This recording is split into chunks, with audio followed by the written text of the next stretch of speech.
Hey guys, welcome back to the channel. This is a story about what if Naruto has a star bloodline in fairy. Before I start, please support for more amazing content, and do consider subscribing to my channel and share this video with your friends. This is written by rinsegaku and link in description and support writer. Let's start the video. Chapter 1, A Warm Welcome. It was a wonderful day in the forest of the Land of Fire.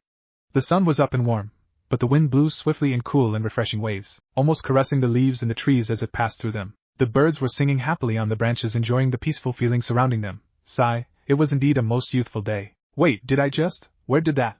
Like I was saying, it was a great day. The keyword was because in a few more seconds a loud scream is going to ruin the almost dreamy beauty of it.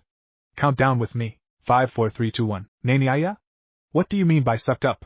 Yup, there goes the birds, flying away startled, and the peaceful atmosphere is now, thanks to a certain blonde idiot, totally ruined. Now, I guess we need to see what said blonde idiot is doing, right? Oh, don't mind the sexy and good-looking narrator here and keep reading the rest of the story with. Cell phone starts ringing. Oh? Wait a sec, please. Answers the phone. Yeah? What do you mean by so I can't fire me if I keep it?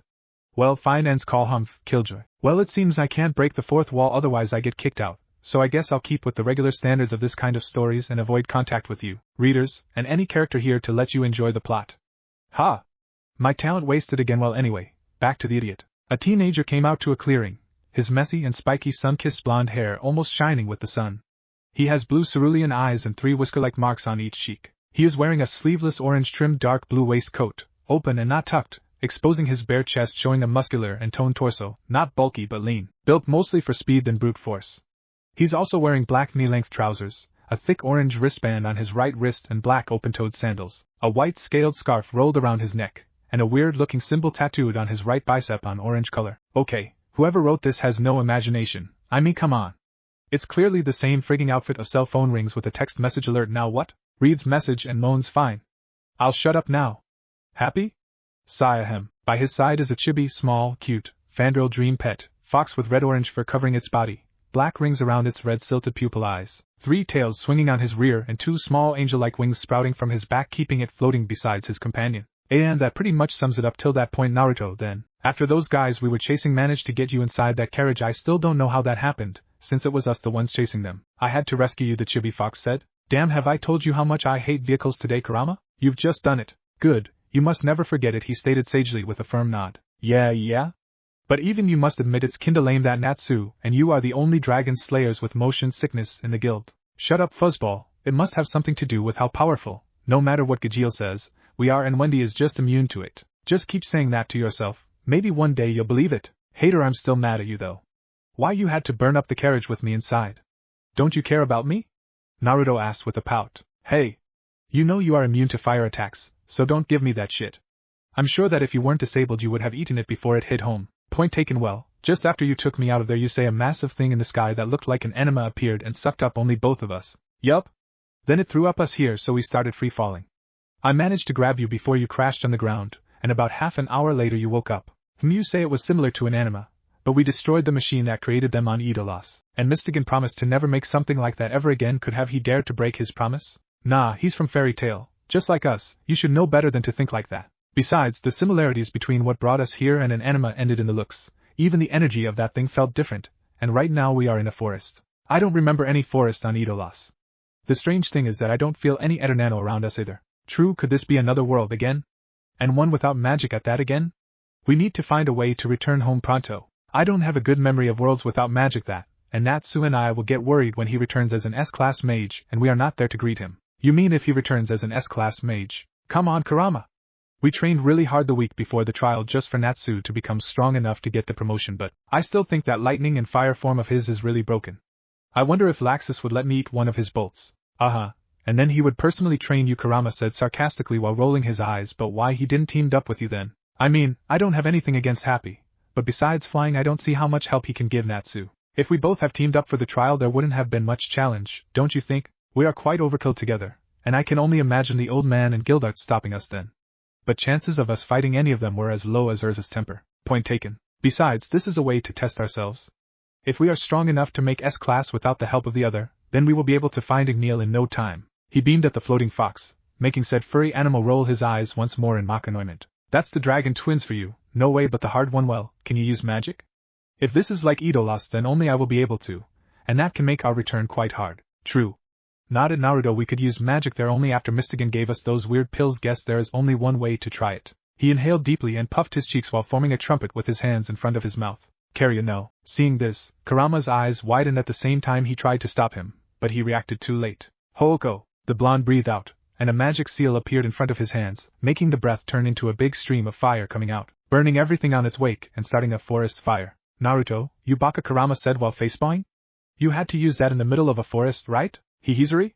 He answered while scratching the back of his head and grinning sheepishly. Only then he noticed that the fire was spreading fast. I suggest we make our escape now, before someone sees us and blame us for this. I second that.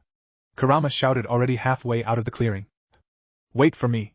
Shouted Naruto, running after his friend until they both disappeared from eyesight. Unknown to them, a silhouette shot out of a nearby tree branch after spying their conversation and darted to a village not too far from there. A shimmer of light through the trees revealed silver-colored hair. Tsunade Senju was not having a nice day. The Godame Hokage was anchored to her desk with a shitload of paperwork, and the council had just had a meeting sometime earlier to decide who would be the new advisors. Well, more like only be informed of their names. She had already decided who they would be, and there was no way in hell she would let that damned council overrule her again. She'd had enough of that the first time. Amongst her beloved counselors were Koharu Yutane and Hamura Mikitato, two old geezers that would fit better in a museum than in the council. Unable to see the world on the new light that time brought in with its pass. They were the old advisors and teammates of her sensei, the dead Sandaime Hokage Hiruzen Sarutobi. True, during their own time their advice would have been considered wise, with more than enough experience granted by the wars they lived through backing their position, besides of being tutored by the Shodame and Nidaime Hokages themselves, along with their teammate Danzo Shimura. On top of that they had a close relation with the dead Sandaime, but there was not much they could offer on this time. They were far past their prime to be an active force, and their knowledge was better suited to education of the new genin more than ruling a village. The funny thing was that, despite their influential position, they were the easier ones to remove from the council. Using loopholes on the laws of the village and taking on count their age, it was easy to convince them to leave with a promise of retirement with honors, a generous monthly pension as a token of gratitude for their long service to the village, and a place in the academy that allowed them to tutor the teachers with topics that they deemed worthy of reviewing in the annual academy curriculum. Well, it was either that or be kicked out to a retirement house with just an honorific mention for their service to the village, so there was no much choice for them. Even if the second option was really appealing to Tsunade, Shikamaru advised that it would bring more benefits to their goals to let them think they still got an important position. It was Danzo the one who brought them the most trouble. At the beginning, it was easy to gather evidence against him and root because, unlike the last time, they knew exactly what and where to look for information. But the old war hawk was no fool and quickly noticed the leaks of information about his secret division. He started taking even more cautions around him to avoid being under the spotlight. It took nearly 2 years to finally get enough evidence to confront him without worries of the plan backfiring on them in political fields. There always came a loud curse along with the memory when Tsunade thought about the fight he forced them into inside one of his secret hideouts, the one under the Hokage monument to be exact, when they made their move to arrest him, Sasuke personally asking to be the one to pluck out the stolen eyes of his fallen clan, especially the one of his uncle Shursui. But it was thanks to the sacrifice of that same eye that Danzo managed to escape along with a little group of his most loyal followers, aka brainwashed root operatives. Everyone inside their little group remembered that it was Sasuke who took the guy out of the game the first time, thankfully before the war exploded. With him alive she feared the outcome would have been worse than it was. But this time said boy only had 15 years at that point, and even with the help of the eternal Magenkyo, no clue as to how the eye evolved despite not having the transplant now, and a quite wide repertoire of jutsus. They could only get him so far with the lack of the stamina and reserves he had years ago. Or years ahead should it be? The intervention of every one of their little group was necessary to take care of Danzo and his little circus. But they somehow managed to make him flee without making him suspicious about their condition, the war hawk promising to return one day to make sure that Konoha would get its true place among the other villages. Yes, sure, and she would let Jiraiya fight the 6 paths of pain alone again. But even if the memory was an unpleasant one, it was not the reason of her current depressed state. It was the date itself what provoked her bad mood. When they returned to this part of their timelines after their little experiment with the Horatian seal array, they found out that they arrived just when Naruto went after Sasuke on the retrieval mission fiasco during the original timeline. True, they all knew that Naruto had bought time for them stalling Madara just enough for the seal to work, then jumping in, not after being seriously injured by said Uchiha, the injury managing to disrupt his chakra enough to provoke an unpleasant side effect from the jutsu on him. The painful screams were more than enough proof of that. Still, all of them held hopes of greeting both Naruto and Sasuke when they felt the faint trail of chakra reaching the village doors from a distance along with Kakashi. Sadly only one boy returned this time again, one with black instead of blonde hair. Yesterday would have ended the time that Jiraiya took to train said blonde, and today she should have already heard Naruto screaming at top of his lungs that he was finally back at the village after a 3-year-long training mission. For the rest of the world, oblivious of the possible fate of the blonde. It was just that she was extra pissed off by the mountains of paperwork she had to endure on a daily basis. Search parties were sent every week, led by each one of the travelers, she included, to look for the blonde idiot that made possible for them this second chance. Despite what he had to endure those last weeks, even as Hokage she would not let pass a chance to look for her little brother. But so far no sign of him appearing showed to them, and slowly hope started to leave her as the years passed by. She would never stop searching, but sometimes she wondered if she would see the gaki ever again. Tsunade-sama, the woman, stretched her arm to punch whoever caught her unaware, and instantly a log was turned into splinters by the punch. Once she regained her composure, she noticed a pale Kakashi staring her from a corner of the office. If it's not good news about the search party for Naruto you commanded today, Kakashi, better get out of my sight. I'm not in the mood to have small chat, at least not today. Remembering why he was here, and silently thanking his foresight in hiding that log in the office for situations like this one, Kakashi straightened himself and stepped to the desk to give his report. I found him, Tsunade-sama, he said with a nice smile. I told you that if it wasn't about. She stopped herself from cracking her knuckles when the words finally registered on her mind. It must be stated that registering means not the same as understanding. Kakashi resisted the urge to facepalm. True, she is the strongest kunoichi and best medic nin in the entire elemental nations, capable of being scary as hell when she wishes to. But right now she looked as clueless as a fresh genin in the middle of a battlefield. I said that I finally found Naruto. Tell me now, where the hell is he? The scream could be heard all around Konoha and in the near forests. This made 6 people and a small fox turn their heads towards the source.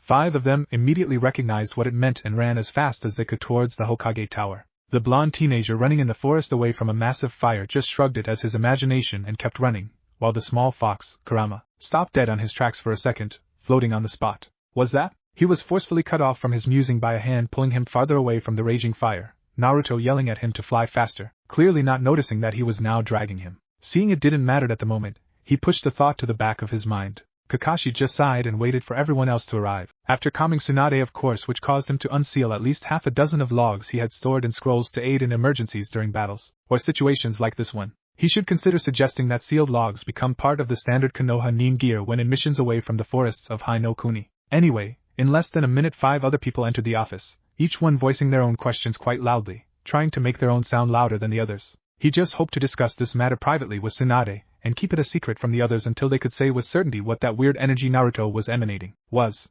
It felt really similar to chakra, but there was also something else there, and that weird technique he used to set the forest on fire, did he call it magic? And there was also the matter of the people he overheard him talking about, quite fondly he noticed, during his conversation with that small fox that had 3 tails, and looked really similar to the giant fox that attacked the village so many years ago, and was supposedly sealed inside the boy.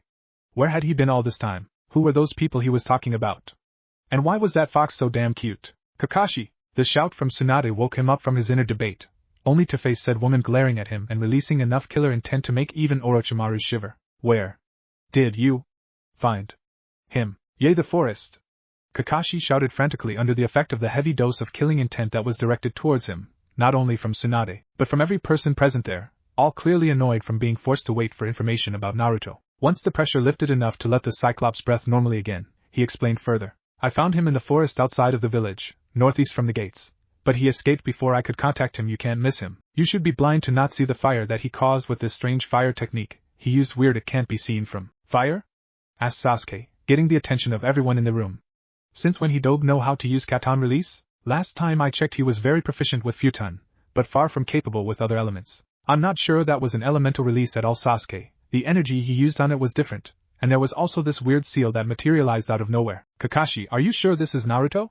Tsunade asked in a serious tone, regaining the attention of all the present there. Positively, all the physical traits are still there. The hair, the eyes, even the whisker marks on his cheeks. He still is a carbon copy of Minato-sensei. But that fire I told you about was quite big. No doubt he will have big problems once he is back for causing it. He then smiled and spoke in a more casual and lazy tone. He still does things before even thinking about it. Guess that never will change, huh? Everyone chuckled at this, remembering how Naruto was before war times, and sometimes even during it, not at all worried that there was a raging fire burning up the forest around their village. We can discuss how an idiot he is once you bring him back. First take care of the fire. We now know he is in the near forest, and we can have Hinata search him more efficiently. Level the terrain so I can send Tenzo later to regrow it, or leave it as a clearing depending on the situation and size it is found in. Then don't return unless you bring the Gaki back. If that's really him, I don't think he will need an escort to return here. Troublesome blonde. Shikamaru mumbled, showing extreme dislike at the idea of going through the hassle of bringing Naruto back to the village, but those who knew him well, say, the other 6 in the room, could tell that he was relieved that finally, after so many years, their friend would return. Only after Tsunade dismissed the group and sent Kakashi elsewhere, she allowed herself to drop the business face, and let a smile draw itself in her lips. This would mean more paperwork than she would be comfortable with once Naruto was finally back, for him to be reinstated as a citizen and a ninja of Konoha. But for the first, and only, time in her life she would gladly deal with it, only if it meant that her little brother would finally be home again. They had a lot to make up with him, but she was sure he would forgive them with time, and then everything would be fine once again. Shizen entered the room a little later, answering her calling with a notepad on hand. Go to the village and bring here the rest of Naruto's graduation class, as well as Jiraiya, Tuchi and Aya Michikaru, Iruka and I guess Konohamaru and Inari might also wish to be here. Everyone you consider would be glad to hear that Naruto has finally returned. Naruto is not a prideful person, snort, but he always praised himself for the small feats he achieved during his life. One of them was that he considered himself a quite intelligent guy, or at least more than his older brother, Natsu, and that, unlike him, he would think and analyze his would-be opponent before engaging a battle. Well, at least he would do that most of the time. Okay, he would at least try to restrain himself enough time to ask for a friendly fight with whoever he deemed strong enough to face him. But hey, at least he would ask. That was better than what Natsu does, jumping to the guy with a flaming punch ready to strike. Why that small parenthesis, you may ask? After escaping for a while, Naruto's enhanced sense of smell caught a weird scent, one that was new to him, no doubt about it. But somehow it also felt homey? He followed the trail of the scent back to the still-spreading fire out of curiosity, very well aware that there was no way he would catch a smell like that one in a foreign place like this one. But when he saw what the people in the area the scent lead him to were doing well, he started bouncing in his spot, all giddy and excited, barely managing to restrain himself from engaging all of the people there in a fight at the same time. First, a girl with long blue hair and weird eyes started a series of weird signs with her hands, and the next moment a huge dragon made of water appeared out of nowhere, and crashed in the middle of the fire with a thunderous roar, extinguishing the flames almost totally. Then, another girl with pink hair, huh? Is Natsu a girl in this place? Did another chain of those weird signs and slammed her palm on the ground. Not a second later, the whole part of the forest that was still on fire and affected by the force of the attack of that water dragon shifted and covered itself on more earth, leaving only a flat terrain with no signs of destruction. The only coherent explanation he found for that last demonstration was that, whatever world this one was, Jura of Lamia Scale was a girl with pink hair here. If those two girls could do that, then what would the other guys be able to do? Wait, that girl summoned a dragon made of water out of nowhere. Could she also be a dragon slayer? Why she don't smell like dragons then? Is she like Laxus and has a lacrima on her? Could she know maybe Igneel is in this world? The train of thoughts was different on Kurama's head. Sasuke, Hinata, Shikamaru, Lee and Sakura. I knew this was a familiar place, and that scream from before, no doubt that was Tsunade. This is bad. If we are here now, then that means no, that can't be. We have a life in Earthland already. Friends, family can't lose that only to pass through hell again here. We must keep away from them and find some way to return home. The suggestion to leave the place died before it even left the fox's lips, because when he turned to his side Naruto was gone, and after looking around for him with his head he couldn't help but face Ba and fly towards him, thinking on what to do now. What was that? It was so cool. Are you a water mage like Juvia? Are you a dragon slayer too? Where is your dragon? Why don't you smell like dragons? Do you have a lacrima on you like Laxus? Do you know where Igneel is? Fight me. Hinata did not understood what the hell happened.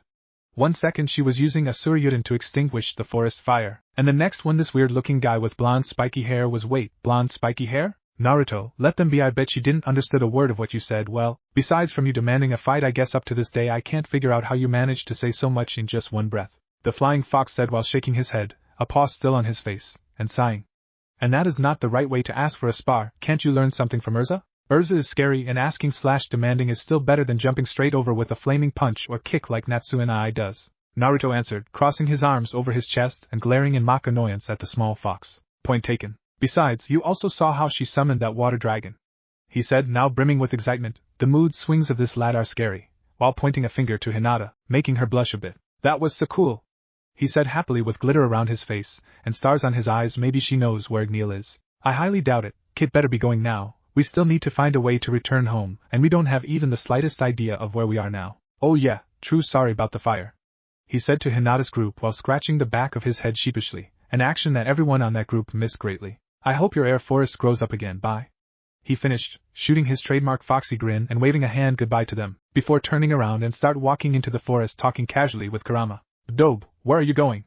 Tsunade and Kakashi are waiting for you on the village. Naruto stopped on the spot, his casual chat with Kurama interrupted by a twitch on his eye. What did you just call me? Sasuke smirked. Not having Naruto around to mess with for 4 long years cut down much of the amusement he found inside the village. Not that the blonde was only a source of entertainment for him, but he did like to annoy him, so, the moment he heard the tone on the blonde's voice, a sense of familiarity washed over him, and he couldn't help the urge to annoy his friend/rival more, for old time's sake. Just what you heard, Yuzuru Tanki. Oh, this guy's just begging to have his ass kicked, Naruto thought as he turned around to face the raven-haired teen smirking at him, glare already in place, but also smirking in anticipation for how much he was going to enjoy punching the highlights out of him. There are few things that could really get one on Naruto's bad side. His usual bicker and fights with Gajeel, Gray, or whoever whose turn was in the guild were just some kind of game, you could say. But being called names was something he would answer with a flaming punch to the face most of the times. He would let the names pass with the members of the guild. They were family after all, and he knew they meant no harm with it, and he would sometimes let it go during fights. Him being used to apply that tactic a lot to get on his opponent's nerves and make him lose his focus. But for a guy he never saw before, least even talked to, let pass calling him like that without apparent reason, just like they were long-time friends.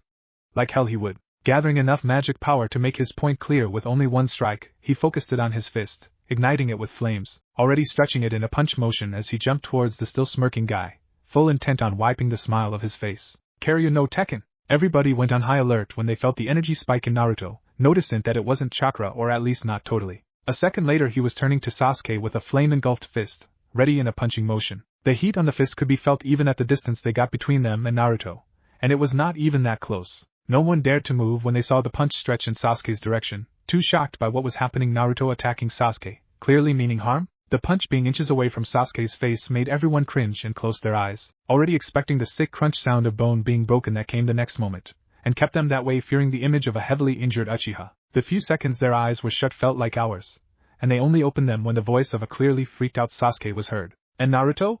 What the hell did you just attack me? The sight that greeted them was intimidating. Naruto standing there with dangerously narrowed eyes, arms still stretched. He was, obviously, more than annoyed. His still flame-engulfed fist stopped by an already fading purple rib cage made of chakra. It was broken, nay, it was virtually reduced to splinters, and Sasuke was wide-eyed, eternal Magenkyo active, staring at Naruto with clear surprise, and a bit of fear. Smirk widening at the reaction he got, he was about to answer with another punch, but was stopped by Kurama's voice shouting at him. You are overreacting, Naruto.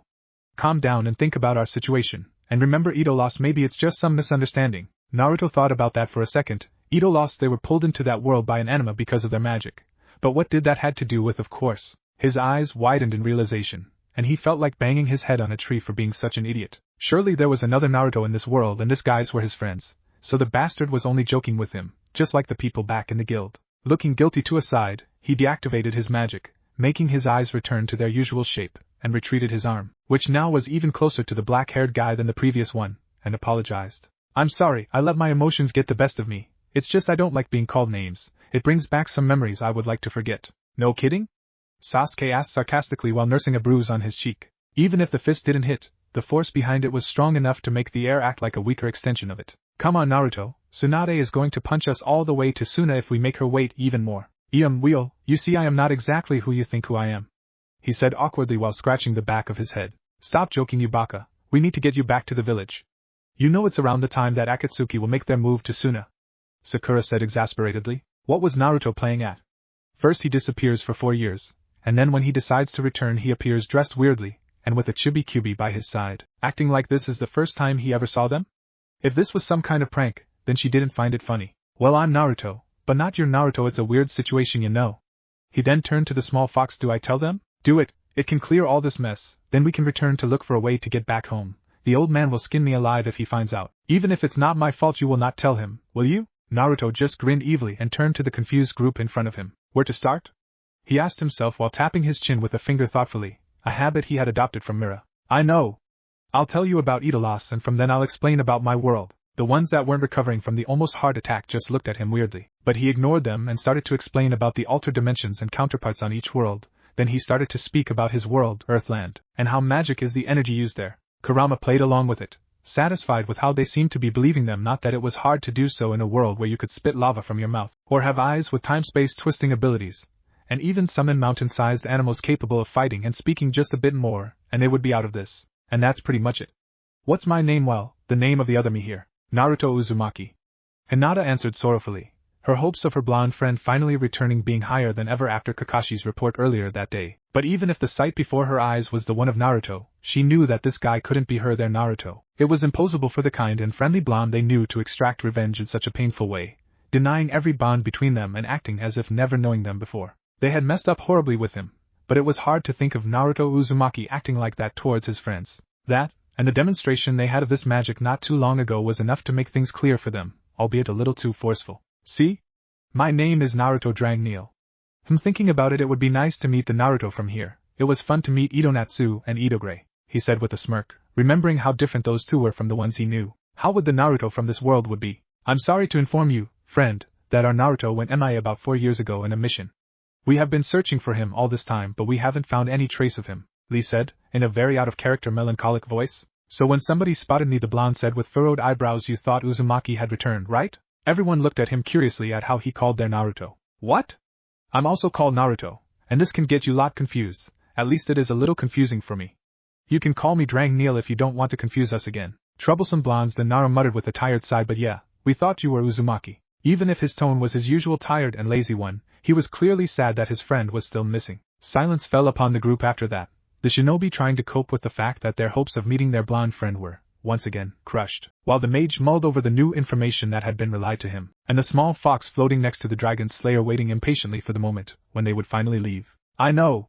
Naruto shouted after some time, making everyone jump in surprise at the sudden interruption of their musing. Also, they could swear that a flame lit up over his head, like signaling he got an idea. I can help you find Uzumaki, and in exchange you help us find a way to return to Earthland. What do you say? Seeing no reason to not accept, and also striving for any kind of resemblance of their friend, Hinata and Sakura were about to accept at the moment. But Shikamaru opened his mouth before them, a frown of his face. Thanks for offering your help, but before accepting, can I discuss this with my teammates? Sure, take your time, Naruto said, walking to a side with Kurama. Do you think this is a good idea, Naruto? Asked the fox coolly, making a great effort at keeping his rising panic under control. Of course, Kurama, this way I get to meet my counterpart here, and also we get extra help at finding a way to return back home. It's a win-win, he said, flashing a wide grin. Kurama thought about it for a while, seeing it from that perspective. It was true, that old pervert Jiraiya could make something Fuinjutsu related to store some Eternano from Naruto, and then they could somehow adapt and use it, along with Kakashi's Kamui, to open a rift between dimensions and allow them to go back to Earthland. In theory it sounded plausible, and if not then they could think of something like that. He had forgotten ninjas were crafty like that. They would only need to keep away from bijutsus, or really skilled censors, and they could pass through this mess without making a fuzz of it. I hope you're right, kid, I hope. Naruto-kun. The sound of the voice, the desperate and hopeful tone of it froze the fox on the spot, a cold shiver running down his spine, a feeling he was not used to feel, at least not for himself, but for his blonde kit. The voice was from Hinata, and he would gamble Igneal's left wing that the Hyuga had her Byakugan active, and by extension, the Uchiha. Busted. Kurama was already grabbing Naruto's waistcoat to pull him out of their flying, when he noticed the thin tendril of shadow extending from a certain pineapple-haired shinobi on the opposing group. Shit! Naruto, we need to leave, now. Why? Aren't we going to help them? Kage main no jutsu success. Just noticing what happened, Naruto struggled against the hold, together with Kurama, but both found that in their current situation there was little they could do. Why the hell are you using magic? I thought we had a deal, so, I was right after all, huh, Kyubi? Troublesome demon. Damn you, Nara, damn you and that stupid genius brain of yours. Naruto didn't heard anything else from that conversation, he didn't care after all. All that echoed on his mind was that simple last word, demon. A flash of memory went through his head at that moment, and his fists clenched on restrained fury as names he remembered being called before echoed again and again in his head. Monster, they whispered, demon brat, why won't you die? You are just like them, those voices from before Kurama, Igneal and Natsu and I demon. Even if his voice was slow and hard, they all could feel the sorrow and pain that filled every word. I changed my mind, we don't need your help. Please Naruto-kun. It's not like Hinata pleaded, but was cut shut by a sudden outburst of Naruto. Shut up! Naruto screamed in rage and fire exploded around him. The pressure generated by the chakra-filled Eternano was simply too much for Shikamaru to keep the jutsu active, so after some more struggle he lifted it, allowing Naruto to once again move freely. Said blonde just turned to his friend and said on a cold voice, we are leaving Kurama. The fox was fast behind him, trying to calm him down, making him remember that he should not let those fools get the best of him, and that he should focus on other things, like finding a way to return back to their home, and finding something to take back with them, as some kind of memento from being the only ones from Fairy Tail being here. And much to his relief, it was working as the frown slowly disappeared, and even a small smile appeared, but then a green blur had to appear in front of them, and just like that Naruto's bad mood was back with a vengeance. Yash! Naruto-kun, your flames of youth burn brightly, but we need to. Karyu no Enchu.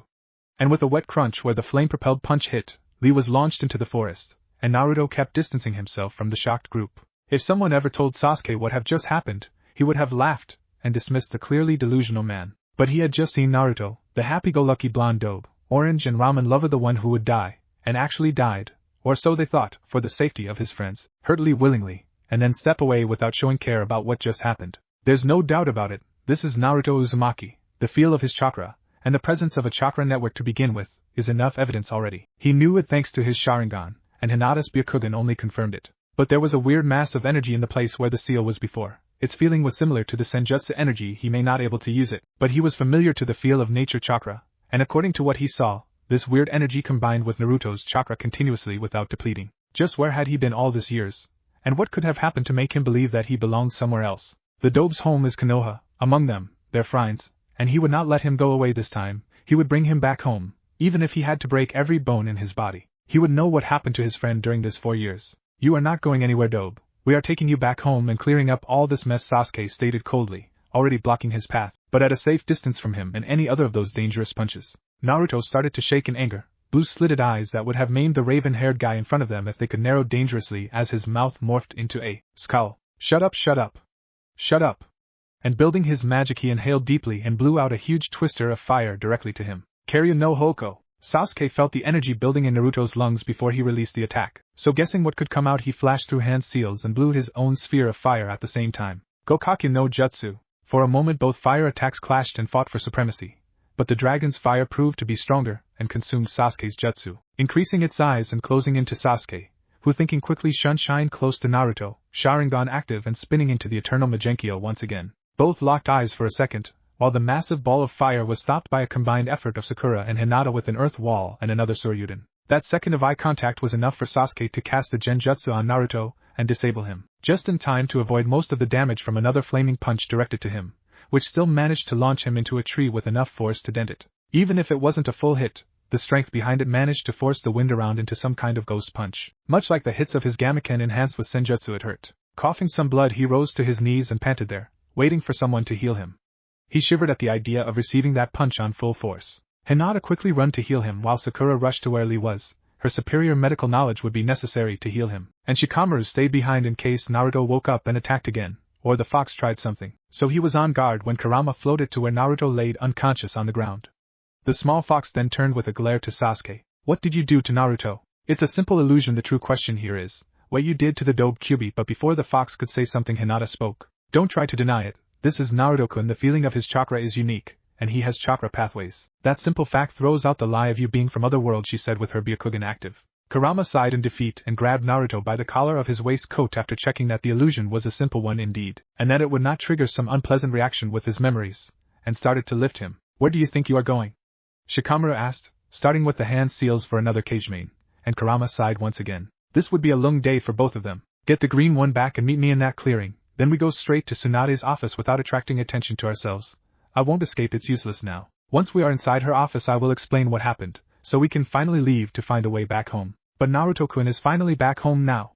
Hinata cried. She had been waiting too long for her crush to return, and she would not let him leave again. Like I said, I will explain once we are on the old hag's office. And then he flew along with Naruto to the shadow of a nearby tree to wait for the group to get together, and so they did. After being healed enough to leave, according to Sakura, Lee only had cracked ribs. His strong constitution protected him from getting them totally broken and having internal damage. They departed to the Hokage Tower, where, according to Kyubi, they would find out what happened to the blonde idiot that gave them a second chance to save their world. Chapter 2, Naruto drank Neil Uzumaki. That should do it, Kurama said, cleaning some sweat from his forehead. The Genjutsu the Uchiha brat casted is gone, together with the memory of that last tantrum Nara caused by trying to play smart, and making everything go south. You're not exactly an innocent lamb, Kyubi the lazy genius sneered. I may not, but I do care for the kid, unlike others anyone would have, at least, tried to spy on us in a more subtle way. We were going to come here with you either way if you said yes to Naruto's proposal. I was trying to do so when I asked Hinata to use her Byakugan. Even if your story had quite consistency, there was something odd about it. I can't really blame her though, for that slip.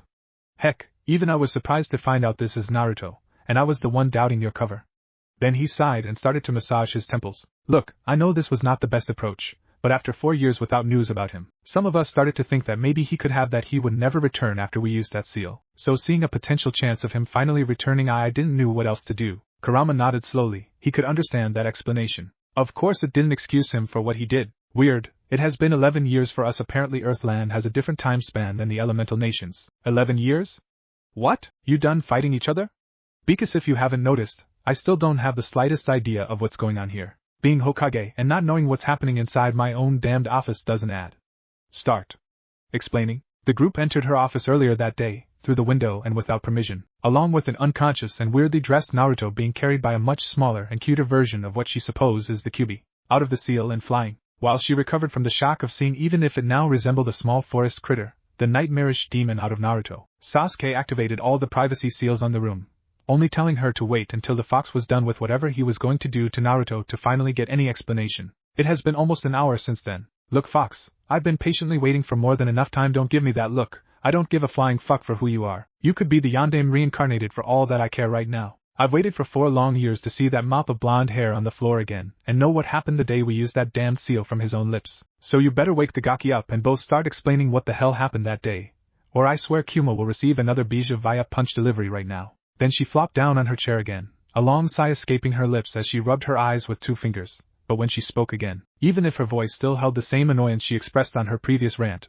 fondness poked its head out too. The fastest that is done, the sooner I can make him sign the paper stating that he was not dead and reinstate him as a ninja of the village. This time he is going to take this damn hat. The Uchiha brat proved not being able to handle very well the paperwork. Said Uchiha had the decency to look slightly embarrassed. He remembered all too well the day Tsunade entered the Hokage office with a satisfied grin, along with enough paperwork to cover said office, floor to roof, with it. He stoically gave her the finger before reducing the piles of paper, along with the office, to ashes. Back in the present, and out of the Raven's memories, Kurama sighed sadly hearing that. When Tsunade stepped down from her position, on their previous timeline of course, the names of Naruto Uzumaki and Sasuke Uchiha were immediately proposed for the spot. Uzumaki was a given, if not thanks to his impressive feats during the Raging War, then for being the hero of Konoha, much to his pride and embarrassment. It was the mention of the last Uchiha what came as a surprise for everyone, including the Raven himself, especially when the reason for said mention was because of his level head, and claimed loyalty to Konoha. They knew it was actually claimed loyalty to Naruto. Kami helped them if they ever managed to get in Naruto's bad side. Besides that, their sides were kind of switched inside the village. It was not an open dislike for the last Uchiha, like it had been once for Naruto, or great pampering and ceremony for the blonde, like it had been once for Sasuke, but it was obvious who was more liked from the two now. While the greetings to Naruto were with warm smiles, for Sasuke it was with curt nods. While kids were happy to be near their hero asking questions and demanding games of ninja, parents tried their best to keep their sons away from the Raven, and so many other subtle examples like those. Sasuke was not openly mistreated inside the walls of the village, but it was like people walking on thin ice around him, testing how far they could go before he lashed against them. Ever since they traveled back in time, he wondered how would Itachi be treated once he was back in the village and the truth about the Uchiha massacre was uncovered. Since they were still at war and under the banner of the Shinobi Alliance, this time the new Hokage would be elected by vote during a meeting between the heads of the alliance, which was coincidentally held the same day Naruto was sent away in a mission to the borders, along with Kakashi and Sakura. It took them 2 weeks, and many bumps in the road, to finish the mission, and when they finally made it back to the village all that kept the team morale from vanishing was the hope of seeing Naruto being appointed Hokage the moment they crossed the village's gates. The only two waiting for them were Tsunade and Sasuke, both with heavy frowns on their faces, and radiating a not-so-happy aura. When they reached Tsunade in the doors, she asked Sakura and Kakashi to leave them alone, since this was something they had to discuss in private, them only agreeing after Naruto told them everything was going to be fine with a wide grin. The blonde himself didn't believe in his words, already suspecting what they were going to tell him. It was Sasuke himself who voiced the words that felt like a punch to his gut. They chose me as Rokudaime, Naruto. The betrayed look on Naruto's face was only saw by them, but when she tried to explain the reasoning for choosing the former traitor over the loyal shinobi, he just forced back the happy mask, with a smile that quite not reached his eyes, and gave the thumbs up to his friend, laughing it off and telling that once the war was over, he would be a shoo-in for the title of Nanodaime. Sasuke grimaced at the clearly forced answer, but knowing very well how the blonde worked decided to look for him later, once he dealt with the fact that he stole away Naruto's dream when it was at his hand's grasp. When he entered the blonde's department later that day, he found that the door was open, most of the furniture inside destroyed, and Naruto sitting in the middle of the mess, with red puffy dull eyes staring lifelessly at a random point in the floor, tear stains on his cheeks, and a small puddle, of what he guessed were tears, at his feet. Even after he did his best to cheer his friend up, and he bounced back of his depression in a couple of days. Some weeks later Naruto became a missing nin and left the village to face Madara alone once his will of fire was crushed by Niji's dead killer be getting captured, Hinata's betrayal and the much other blows to his heart he bottled inside so he wouldn't worry his friends. It took every one of the ones he still considered friends, Sasuke included, to convince him to return. They could still remember how wide he smiled when they discovered the potential in the Horatian seal array, along with the prospect of preventing so much suffering from happening. Keep the hat for yourself, Tsunade. The kid no longer wants it. Whatever Tsunade was about to say was choked on her spit at the declaration, while the rest of the people in the room just sighed sadly, already expecting something like that from their previous encounter. Now, you don't give me that look, the fox kept speaking. Would you really expect something different from a 5-year-old? There can't be any memory of something that has not happened after all. What? The jutsu tossed us in Earthland when it ended, clearly something I wasn't expecting, so when I looked out for Naruto to ask if he knew what happened, imagine my surprise when I found a 5-year-old blonde boy, scared of everything around him, me included, tears and snot running down his face, instead of the fearsome 17-year-old shinobi that fought against Madara Uchiha alone to let his friends escape. The kid had no memories of any of us. No memories. Suddenly she looked so much older than her appearance showed, eyes widened looking at a random point in the room, before she regained focus, and with a tired sigh she made her next question. How much you exactly mean with no memories? No memories of anything, the fox answered truthfully. Of any of you, of the village, of his life here, of Akatsuki, of the war, of Madara, the bijou, my old man, nothing, empty, slate clean, everything after 5 years was gone from his head. Then he furrowed his non-existent eyebrows. But it's weird that, despite the age he regressed to, his chakra was still there, his coils as developed as I remembered, and almost 3 taels worth of my chakra also in the mix. You did this to him. In a crazy attempt to escape from that seal when Naruto was weakened, you put even more strain in the already unstable jutsu, and then I didn't. I was already out of it, and like this when we arrived on Earthland. He sighed when he saw all the narrowed eyes locked into him, knowing they needed to blame someone, but not wanting to be that someone, so he decided to elaborate further. Look, I know it sounds far-fetched, that it's really hard to understand, and that all this looks like it was orchestrated by me, but it's true. This is no longer the Naruto you all knew. He died the day you all tried to come back. Then he turned to the sleeping blonde and smiled sadly. But where there was once Naruto Uzumaki, now there's Naruto Dragneel. A mage from Fairy Tale, a guild in the Kingdom of Fiori, from World of Earthland. He now has a brother, one who cherishes him more than anything, one who took care of him once their foster father, you wouldn't believe me if I told you who it was, had to leave. He has a family in that guild. Yeah, they are crazy, and most are not exactly a role model, but they care for each other deeply and protect those they consider their friends with everything they have, even with their own life. Then, surprising everyone in the room, the fox snorted and shook his head unsurprisingly. He has also developed feelings for one of his guildmates. A certain blonde-haired girl I'm sure also feels the same for him, but both are so dense, or too embarrassed about admitting it, that even if everyone can see something going on between them, they don't dare to go beyond the friendship. It really becomes irritating sometimes. Along with the massive sweat drop that came with the piece of information, also came a quip from Sasuke, who, despite the previously tense atmosphere, couldn't help his words. Guess some things never change. Everyone agreed with this, even Kurama, while chuckling, and the tension in the room lessened, but for one Hinata Hyuga, the moment left a bittersweet taste in her mouth once it was gone. Overall, Naruto now is finally happy, continued Kurama. No happy mask was ever needed, and he didn't have to fight almost to death to earn the love and recognition Uzumaki strived his whole life. He is safer there. There's no Madara, no Akatsuki, no Orochimaru, no corrupted system trying to turn him into a weapon for the greater good, or need to kill or fear for your life. Earthland is our home now, and we need to return as fast as we can. Our family must be more than worried by now. The room went dead silent after Kurama's declaration. The 7 ninjas deep in thought, reflecting on Kyuubi's words. A mage? Yeah, sure, the fox had to be messing with them. A guild? Then that weird tattoo on his arm meant a new affiliation? Naruto had explained all this to the younger part of the people in the room, but it was still a hard idea to grasp, and even harder to accept, now that they knew this was their Naruto. But supposing for a moment that what the fox said was true, was his life in Earthland that much happier than the one he had in the elemental nations? Safer? They already took care of most of the most immediate threats, and even of some of the future ones, but was that enough? I have a deal for you, Kyuubi, Shikamaru said, breaking the silence and getting everyone's attention, one that can benefit both of our sides. I'm listening. We will help you find a way to return to this world you preach so much about belonging now. I'm sure Jiraiya-sama can tinker something Fuinjutsu-based in order to do that. Everyone looked at him like he was nuts.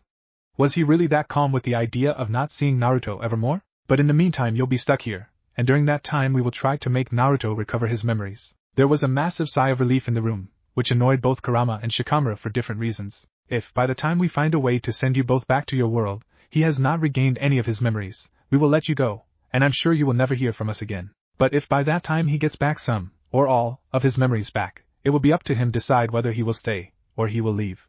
You agree? Kurama had to give it some thought. They really didn't have much option there. One way or another they were stuck in the elemental nations, so, if they had Tosti, then better to be in a familiar place than wandering aimlessly on possible dangerous territory. These were not the times of the Shinobi Alliance. There was still animosity between the villages, and knowing Naruto, he would become a beacon of attention in a matter of days, if not around his brother, or people who could control him, or entertain him, or both. It was also true that the old pervert could be of help finding a way for them back to Earthland. That was the reason he agreed with Naruto in the beginning to follow the group of shinobi back to Konoha. But he also remembered that shinobi and lies were like Kana and her booze, there couldn't be one without the other. Damn, this would be a no-brain answer back in the guild, but here. Fine Nara, I'll accept your deal. We will stay in the village, and I'll let you try to make Naruto remember. Just so you can confirm what I just said now. He narrowed his eyes and his red slitted pupils shone dangerously, making the Nara gulp unconsciously. But try something funny here. He directed his glare to Sasuke like planting fake memories in his head, or suggesting that he should stay here, and I swear you'll never see us again, ever. Remember that I still share a link with the kit, so I'll know if you try something between those lines. Is that why you could block Naruto's memory of our encounter in the forest? Sasuke asked, returning the glare with the same intensity, not intimidated in the least by the glowing red eyes. Yes. Then why you didn't give him your memories? His mind is not my playground, Uchiha. I'm not like that lovely brother of yours. This time was an exception because it would make a rational conversation between us easier, once he wakes up. He deserves to be happy after all you put him through. Remembering would only harm him, you know that. Then he shook his head before talking again. I still can't believe how you could betray his trust in such way. He considered all of you like his family. But we and never stopped being L like F family. You dare even open that mouth, Higa?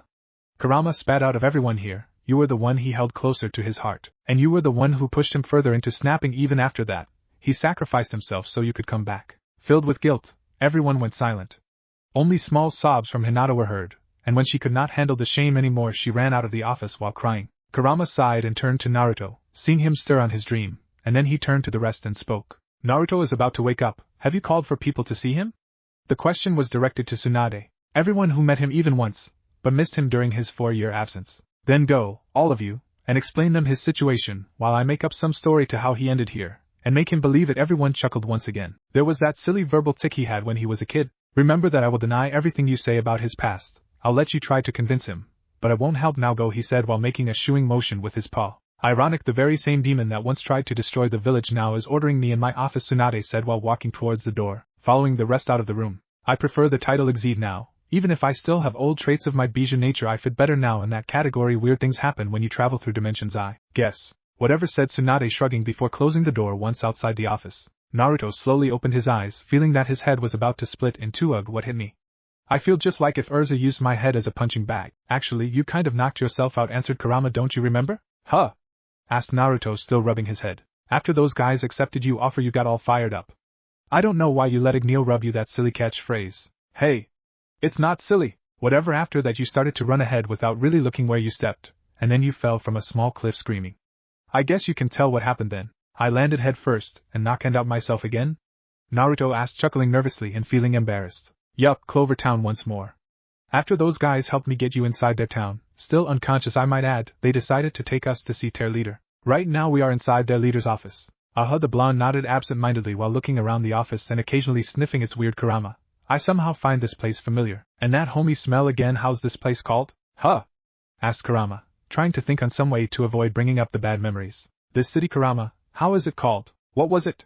He faked being in deep thought, tapping a paw on his chin. Koho Kono Konoha, I think. Konoha. He crossed his arms and seemed to be concentrating in something, but after some seconds he shrugged. Nope, doesn't ring a bell. Maybe this place is kind of messing up my senses. Kurama mentally sighed in relief. Where is everyone else? About that, I forgot to tell you, Kurama said, turning serious. This caught Naruto's attention immediately. I overheard some of their conversation on our way here, and they are still sure you are Uzumaki. But I already explained them about that.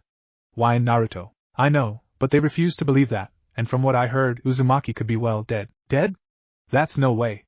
Naruto never liked that word, even if it wasn't stranger, and especially now since this was somehow him. Don't get all gloomy now. I said he could be, not that he was. This lifted Naruto's mood again. Even if small, there was hope, and they also said he was a ninja of this village, so he clearly knows how to protect himself. Ninja? That's so cool. Maybe his friends can teach me some cool ninja stuff while focus on the problem. Naruto. Kurama growled, a bit annoyed. They want to replace Uzumaki with you. I'm sure they will lie to you, or try to convince you that you belong here. I even heard they can make illusions that can create fake things in your mind and make them feel real.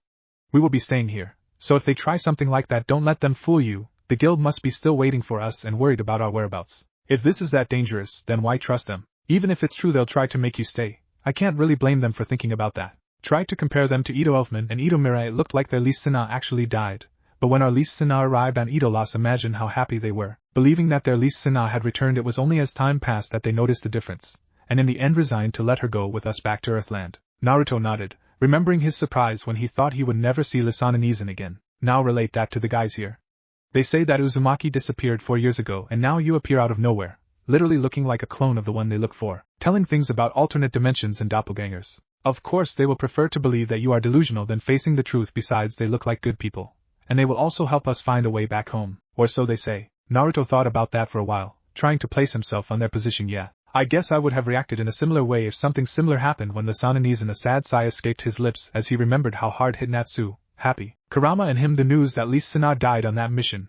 But a small smile came at the memory of the party the guild threw when Lis Sana finally returned. How happy were his brother, and his exceed catching up with her. Guess I can't really get angry at them for trying to convince me, not that I would let them, or starting to treat me the way they used to do with Uzumaki, at least until they get used to me. Then I suppose then I will have to endure that duck-but-haired team calling me dope. Kurama snickered hearing that. Even the face he made was the same he had when he used to bicker with the emo king back in his genin days. What? And with that the seriousness of Kurama's face disappeared. It's just that nah, it's nothing.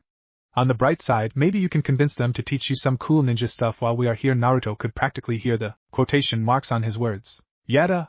He cheered up immediately, fist up in the air. Now I'm all fired up, believe it, and it seemed that Naruto didn't even notice he fell on that forgotten verbal tic from his previous life. Kurama just dismissed it as his subconscious and sighed. He should be already used to the mood swings and sudden outbursts. Sometimes it was like being with a Natsu clone, a clone with blonde hair instead of pink, and that train of thought made him wonder if Happy was just used to Natsu's unique personality, or if he was simply too innocent to care. Maybe a mix of both. A soft knock on the door brought him back to the Hokage's office. Naruto, wait here for a while. Their leader said something about gathering all the people Uzumaki once knew. Maybe it's them now. I'll go outside and try to convince them one last time. But it might not work, so I suggest you to embrace yourself for a unique situation. He then floated to the door before he stopped and turned to him, feeling the need to make one last thing clear before leaving the blonde alone. And Naruto? Please try to keep yourself from turning anything inside this office to ashes. Then he opened the door and floated outside. Not really hearing Naruto's cries of indignation, and seeing Tsunade and all the people behind her, he rose an eyebrow. You managed to get this much people to convince Naruto that he's Uzumaki? Tsunade, along with the other 6 that had already met the fox, didn't mind him that much, but all the others behind them that were old enough to remember the Kyuubi attack 16 years ago paled at the sight of the small fox with little feathered wings and 3 tails, hanging from its backside. Kyuubi, someone muttered disbelievingly, but Kurama didn't pay attention to it as he told Tsunade and the others there the excuse he made up for Naruto. Kyuubi. It was Iruka the one who snarled the name this time, enough to let others hear it and make the younger ones there also pale. And in an act of bravery, maybe fueled by the frail appearance of the small fox, he threw a kunai towards him. Said fox only floated to a side lazily, and said weapon never came even close to graze him. What's the meaning of this, Hokage-sama? Kurama asked Tsunade, tilting his head to a side, faking obliviousness and innocence about the reason this just happened. She only glared at him for a second before sighing and turning to the now tense group. I've already told you about Naruto's situation. The same applies here to Kurama-san. That's his name, by the way, not Kyuubi. And he happens to be a close friend to Naruto, so I don't suggest that kind of behavior if you don't want to get on Naruto's bad side. But that's it, and Naruto would never. I'm sorry to tell you, Iruka-san, that Naruto really can't remember us at all. For him we are totally strangers now, Lee said in an unusual serious tone, and he is willing to inflict damage to those who mistreat him or Kurama-san. Sasuke-san can give testimony of that. Unconsciously he moved a hand to his chest, where the ghost pain of the punch made him wince despite the great job Sakura did healing him. All the present gasped at that bit of information they were oblivious to. They knew what kind of friendship existed between the Jinchuriki and the last Uchiha, and even if they would get into fights occasionally they knew they would not go to lengths of harming greatly each other. If what Rock Lee just said was true, then their beliefs that Tsunade was just exaggerating were no longer that strong. So in their shock they proceeded to stare at Kurama, who was somehow picking his nose with a paw, looking totally oblivious to what was happening around him. Or at least that's how it looked like. Inside he was laughing his ass off. Tricky bastard. Jigomen Kurama-san, for a moment I mistook you for something else. Don't worry about it, Iruka, was it? The scarred teacher nodded. That has happened a couple of times by now and I don't really mind it. So no harm done, the fox said while waving a paw in a dismissively way. Now you should be wondering, story aside for a moment, why the hell is that damned fox acting so civilized, and has not already started ranting about him being the ultimate engine of destruction that has ever walked over the elemental nations. Well, he no longer is. Typing on a keyboard and various clicks can be heard. Then the storyteller main theme starts to play in the background. When they somehow ended up in Earthland. Making a long story short, Kurama found himself out of the seal, much smaller than he remembered and 3 tails worth of chakra missing. Close to him was a small 5-year-old Naruto that looked totally terrified of him, just like if he didn't even knew who he was. So struggling with the frightened boy he found out that Naruto had lost every memory after 5 years, and the ones previous were distant and unclear. So he had to take care of a 5-year-old memoryless Naruto just because he felt he owed the kid at least that after what he went through back on the village. After a couple of days wandering on the forest, and after befriending the boy again, he found ironic how it was him now who tried to become the kid's friend. They stumbled with Natsu, and the pink-haired boy immediately found himself resembled in Naruto. So he took both to meet Igneel, and for the first time, and last so far, Kurama met a dragon. He never felt so small before in his long existence, and even after training hard to harness the Eternano, some days later the dragon told him that they were in a mage world, and that there they used magic power, fueled by Eternano, and successfully combining it with his chakra. Somehow Naruto now could do this unconsciously. He could grow up to 6 tails, but the massive dragon still towered him by a significant difference.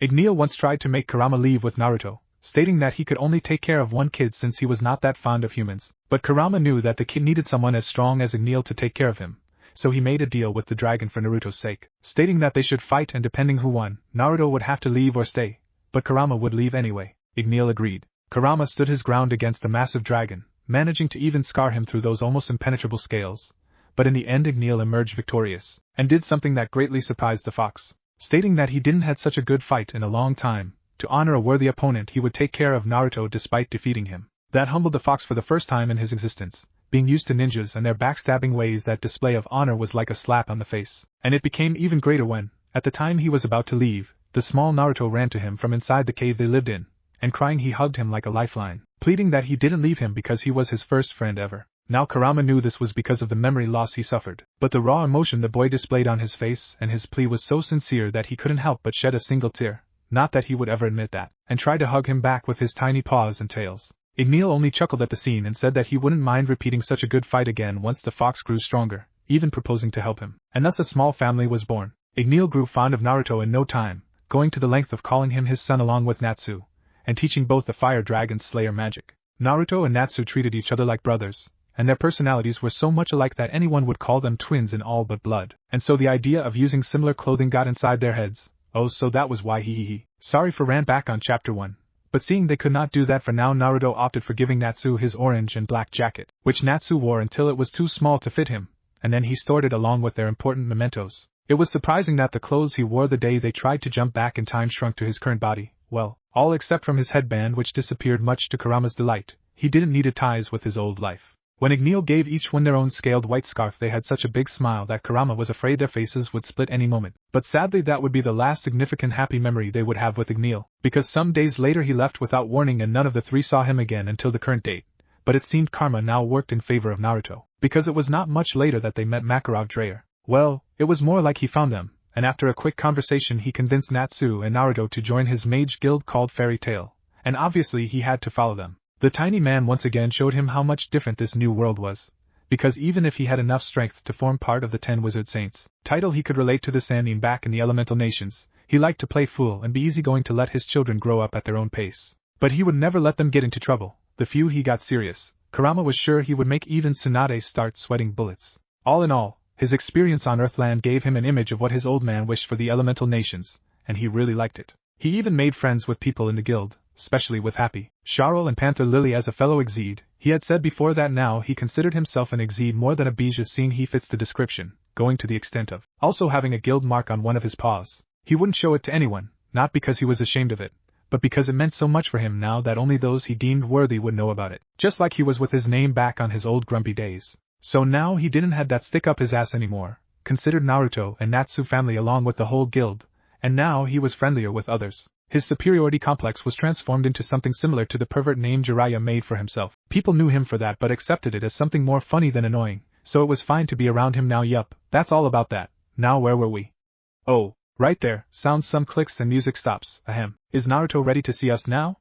There are some people getting really impatient. Tsunade cut Irika before he answered to the fox. I've already told you, Hokage-sama. This is not Uzumaki we are talking about, but I believe you didn't told them that. Well, you'll notice that by yourself later, but for now, yeah. He's ready to see you. Remember, he doesn't likes to be called names. I've already got that clear, Sasuke muttered, remembering those punches he somehow avoided before. Tsunade opened the doors to the office. But before anyone could enter, two blurs shot inside and tackled an unaware Naruto to the floor while he was watching the Hokage monument through the office window. Naruto Nizin. You finally came back. A boy with dark hair, that reminded him of Romeo back in the guild, said, practically shouting with glee. Took you long enough to return, boss, another one said, practically crying. He had brown spiky hair somehow oriented upwards and a long blue scarf around his neck. Nice scarf, by the way. Thanks? Naruto's face was the perfect image of confusion. Hey Inari, maybe he will remember us if we show him that jutsu blue scarf, said grinning, cleaning the tears that managed to escape his eyes and sniffing. Which, oh, that one, let's do this, Konohamaru.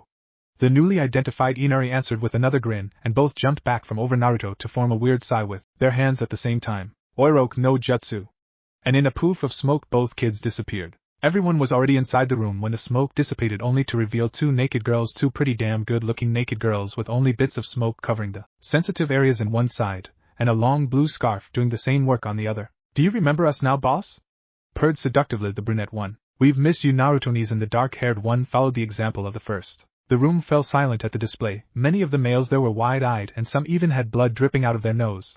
But Naruto just kept there and blinked once, twice, and if you took great attention you could see a small, tiny drop of blood trying to fall from his nose and also hear furious writing from somewhere. Seeing no recognition come to the face of the blonde, both kids sighed in defeat and released the henge, making someone shout, "Nuh! Change back please."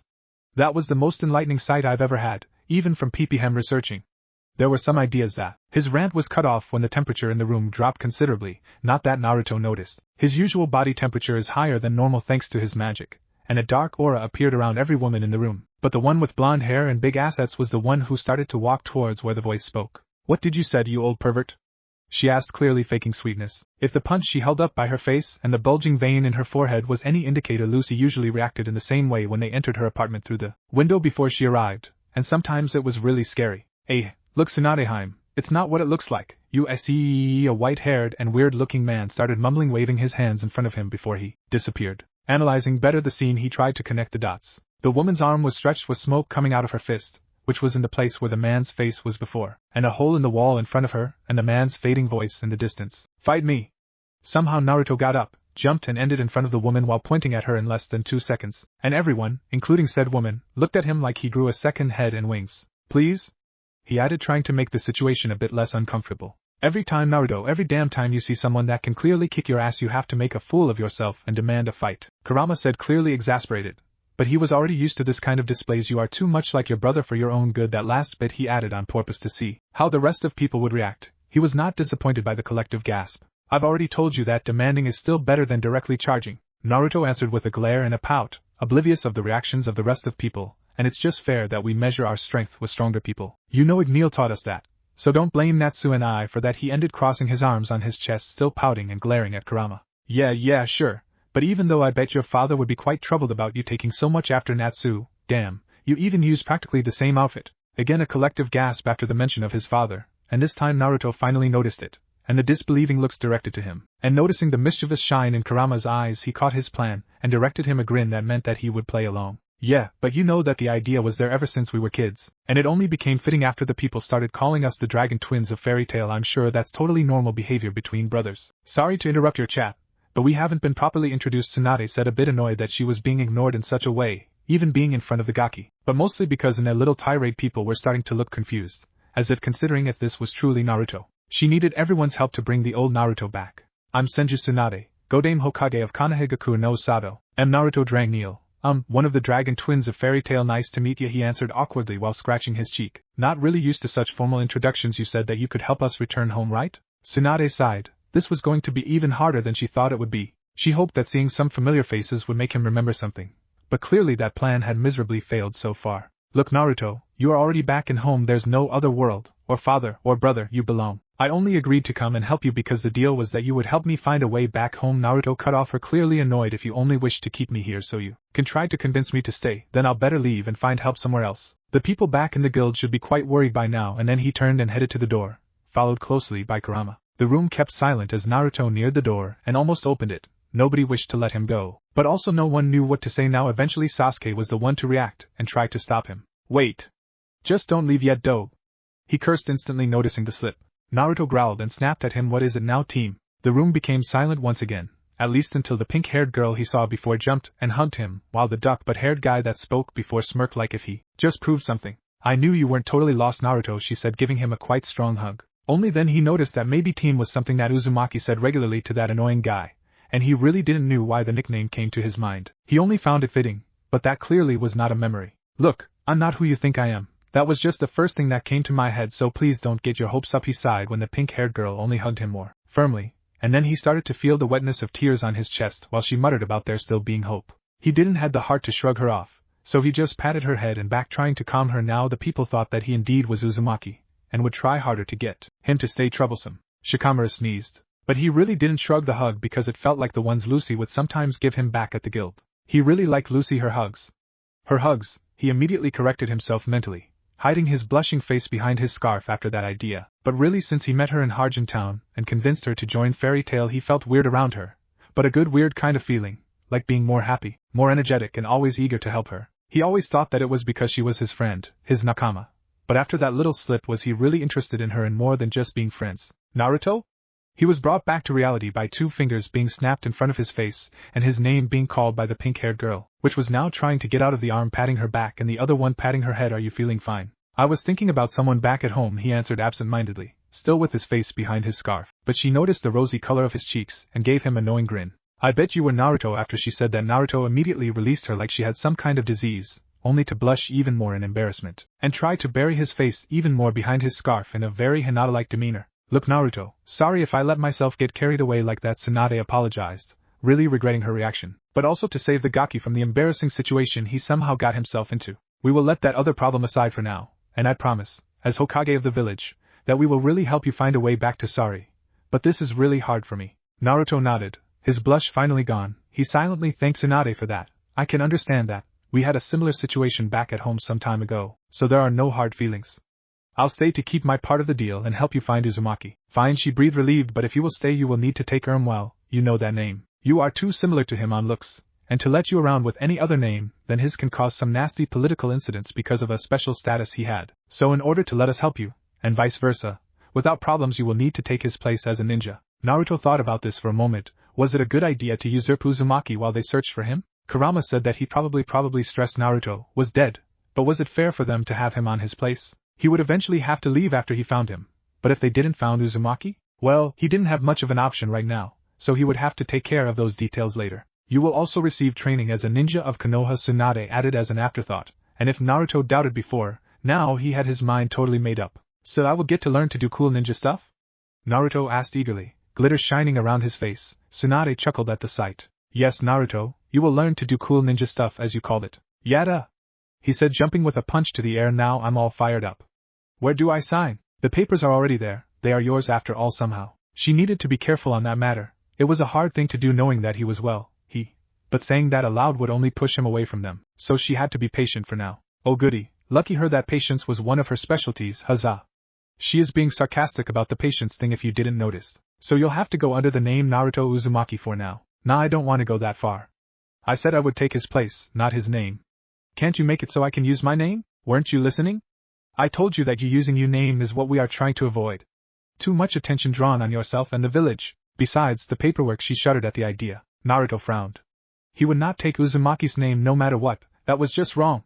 There had to be something he snapped his fingers as an idea came to his mind. Then, can you make it so I can use both names together? Maybe if we assign you a ghost guardian after the disappearance, some favors, yeah, that could work. It would also be much less paperwork than your previous idea, and it can also be somewhat more discreet for other issues about the parentage. So fine, you will now be Naruto Uzumaki Drangneil. Nope, that won't work. Then what do you suggest? Tsunade was getting slightly annoyed. Why so much trouble about the name anyway? It will be Naruto Drangneil Uzumaki, he stated with a tone of finality and a grin ear to ear. Chapter 3. Making up for the forgotten time. Thud-a-tie. With a heavy sound, Naruto once again hit the ground, glaring the tree in front of him with such hate that if he could channel magic through them he would have recreated Amaterasu by now. It had been almost 3 days now with this tree walking exercise, and even if in the beginning it had been challenging and interesting, by now it had become boring and dull. He had practically mastered the exercise the first day, walking up, down, around and in every possible way he could imagine in the tree, much to Kakashi's surprise. The guy was a freak, at least in Naruto's opinion. For the rest of the people in the village he seemed to be normal, or perhaps they were just used to him by now anyway. The guy reminded him of Mystigan in some aspects, like the covering his face part, or in making him fall asleep. Seriously, he had explained him that teamwork was really encouraged in the guild when working on groups, so why remark that so much? But at least he seemed very insistent in that topic. And that was a good thing in his books, so he guessed he was fine. Well, at least until he found about that little orange book he usually read, and who its author was. Surprisingly, it was written by Tsunade Bachan's teammate. that Erojiji called Jiraiya, who was supposed to be a badass ninja or something called a Sanin, yeah, sure, and Makarovjiji would end up dressing like Master Bob. Better remove the mental image of that before the nightmares start. At first he was curious about the book since he saw that many people, mostly ninjas, bought it from the only bookstore that would sell them, hidden between scrolls and other books, and thinking it was some kind of secret guide containing badass techniques or stuff like that, he got what money he could. He found a frog-shaped plushy wallet in Uzumaki's room that he called Gamachan and kept with him because it was cool, and had to use the money stored in it since that his jewels were useless in this world, and bought a copy only to turn it into ashes after the first chapter. For someone who practically grew up around beautiful and strong, and sometimes not that restrained, women like Mira Jane, Urza or Kana, he knew that there was much more to them than the pretty faces others would see, even if Mira was cover girl for the Sorcerer's Weekly. Being that the reason why he found that book utterly disgusting, so the next day when he saw Kakashi again with that damned orange book in his hands, he walked towards him like he would usually do, and with a swift movement that caught the Cyclops off guard he snatched the smut from his hand and burnt it into ashes. The Jounin stared him wide-eyed while Naruto cleaned the ashes from his hands with a scowl, and glared him like challenging him to say something. Kakashi regained his usual lazy-looking attitude and gave him an eye smile that sent shivers down his spine. For today, and as much time as I deem necessary, you will be doing the tree-climbing exercise. That's how Naruto got himself into this problem, and right now he was yawning out of complete boredom, not really noticing that he was walking up and down the tree again and again, with Kakashi near him supervising his progress while reading another of those orange books and Kurama not too far from him taking a nap. The sun was already setting, so he guessed Kakashi would soon call it a day, and almost cried of relief once the Jounin did so. Not caring to even say goodbye, not that the Cyclops seemed to care, he walked as far and as fast as he could, away from that training field, so he could plan a way to get some kind of revenge on him. Hey Kurama, what would you consider as a good way to make the Scarecrow pay? I had in mind either using Henge to impersonate him on the village and give him a social assassination, or sneaking up to him and give him a kick on that place, so hard that it would end his career as a ninja, but would assure him one as soprano. Even if Kurama remained uncaring on the outside, inside he flinched and just knew that even that stoic bastard of Madara Uchiha would suck a breath at such sight, knowing that Naruto had the strength to back up the claim. Even if the second one is quite appealing, I think I have an idea that would use his own punishment against himself. I'm all ears, Naruto said with a grin that, had Kakashi saw it, he would learn to fear from now on. Tsunade was, once again, drowned up to her neck on paperwork. Piles and piles of disgusting white sheets claiming her signature, slowly draining her life, one page at a time, and laughing at her helplessness against them. She sighed tiredly and decided to take a rest when she actually started to hear giggles coming from the current sheet in front of her, and focusing on something else other than her white torture, her mind returned to a week and a half ago, when Naruto returned and met again with his old friends. Flashback. Very well, now that that is settled, I bet you wish to reunite with and meet the people around you. They were Naruto's friends, Tsunade said after finally getting an agreement with Naruto about his new name. This feels odd, I know I'm not Uzumaki. Sorry guys, but whatever you think, I'm just not him. But until now, every time you address me I can't help but feel that I should know you lot. Now don't get it wrong, it's nothing like memories or stuff like that. But thinking back to our travel to Edo Lost, even if most of the guys from that fairy tale were the opposite in personality with my world's fairy tale, they were the same in essence. I don't know you guys, but you, even if I keep saying not to, you treat me as friendly as I guess you would treat Uzumaki, and it makes me feel this is unfair. Don't worry Naruto, you resemble the hope we have in finding our Naruto, and if in the end you really are not him, and you have to leave, well, we will search him even harder because you gave us hope that we will be able to find him someday, Tsunade answered with a warm smile. Naruto's resolve crumbled with that. Thanks? I mean, does me being here means that much to you?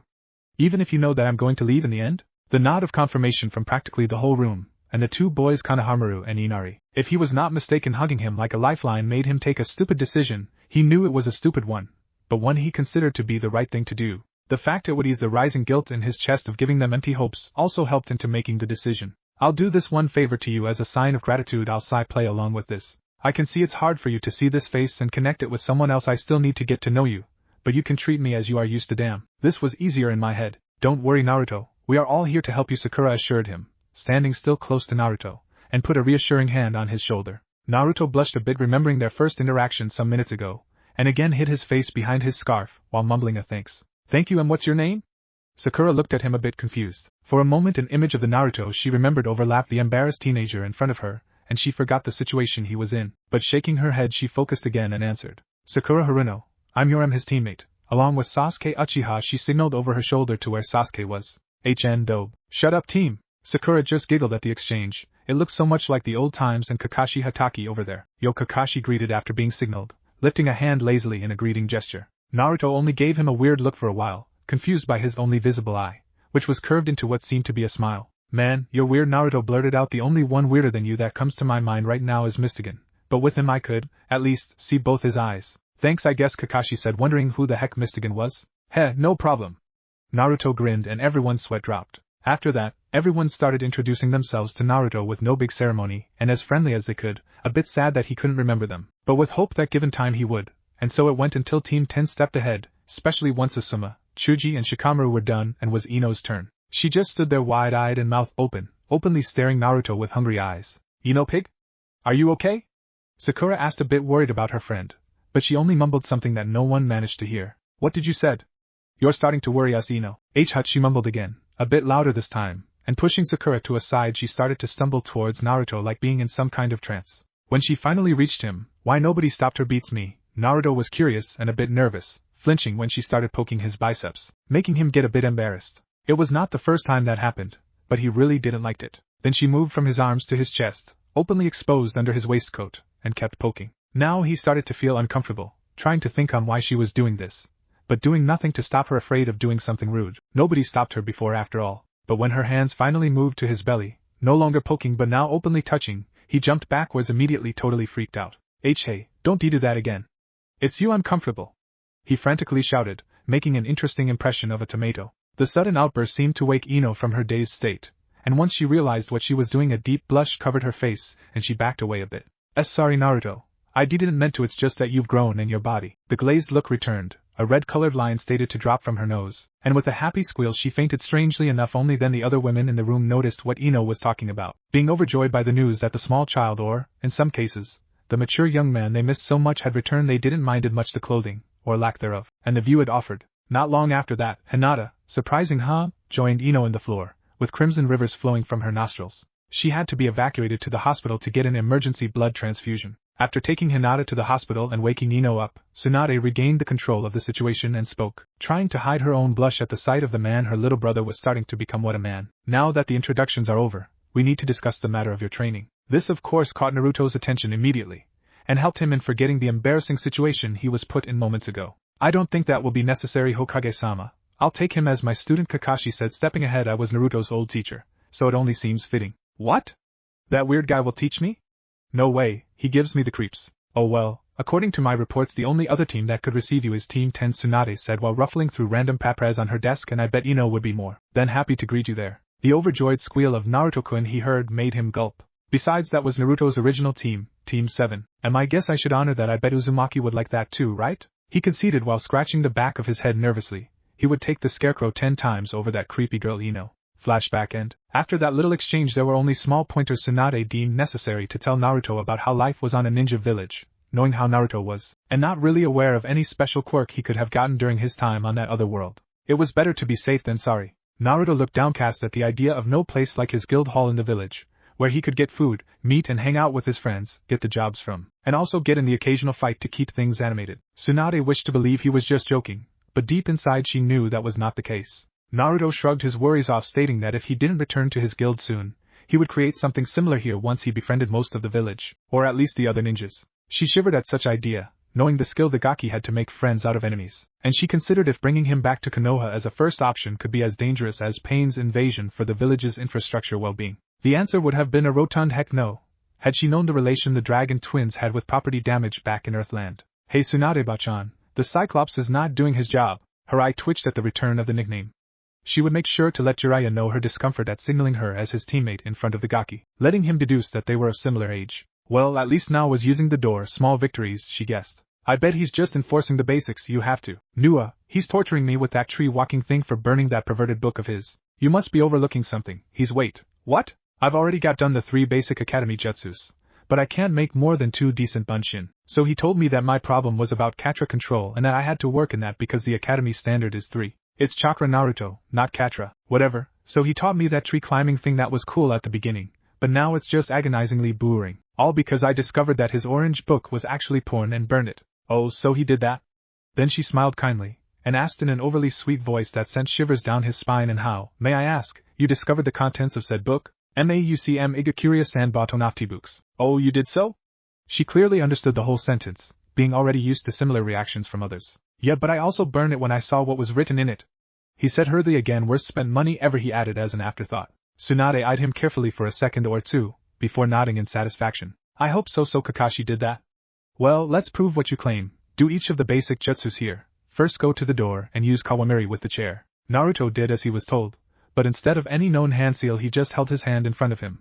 Only the index and middle fingers lifted, and a small seal array appeared on the chair before Naruto appeared on its place, making Tsunade jump in her place a bit startled. What was that? You guys use that Katra thingy to do your jutsus, but instead I use magic power, fueled by Eternano, and it reacts differently when I mold it to do your techniques. It seems that once I practice the jutsu enough the Eternano kind of memorizes it, and then I can cast it like the rest of my spells only thinking about it. I added that hand thing so it would look like what you do, and because it looks badass, cool huh? Tsunade's brain worked overtime at that small explanation of the possibilities in such little details. There was no poof of smoke, or need to call either the technique name nor the chain of hand seals to cast it. Stealthier escapes that would give an extra edge on narrow situations. If trained correctly such a simple jutsu could become an assassination one on his hands. Now do a hen, she ordered, doing her best to hide her growing interest and expectation to what the Gaki could do now. Naruto nodded and once again did that one hand seal and another shiny seal array appeared, this time under his feet, and a golden light engulfed him for a second before it died down, and then there was Kakashi in front of her. Yo!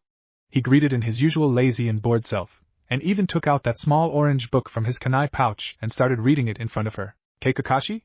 Or is it you Naruto? The lazy jounin only gave her his trademark eye smile before turning a page on the book and resuming reading. Tsunade concentrated on sensing the chakra of the ninja in front of her, and was surprised to find that it was Naruto's mixed with that weird energy she supposed was the Eternano he kept talking about, and it took a solid shape, like some kind of hard shell around him. She was debating between being awed by the display of mastery, or punching the boy for reading that damned book in front of her so carelessly. After some thought she decided that he needed him conscious to get some answers. How a henge is only an illusion to make someone look like others. But you. Naruto released the henge and started explaining. There is a guy back in the guild named Gray. He uses a type of magic that is called ice. Make his imagination lets him create things made of ice out of nowhere. So when the Cyclops explained me how the henge was supposed to let you transform into other things, I thought of constructing, like Gray says, a kind of costume of what I wished to transform into.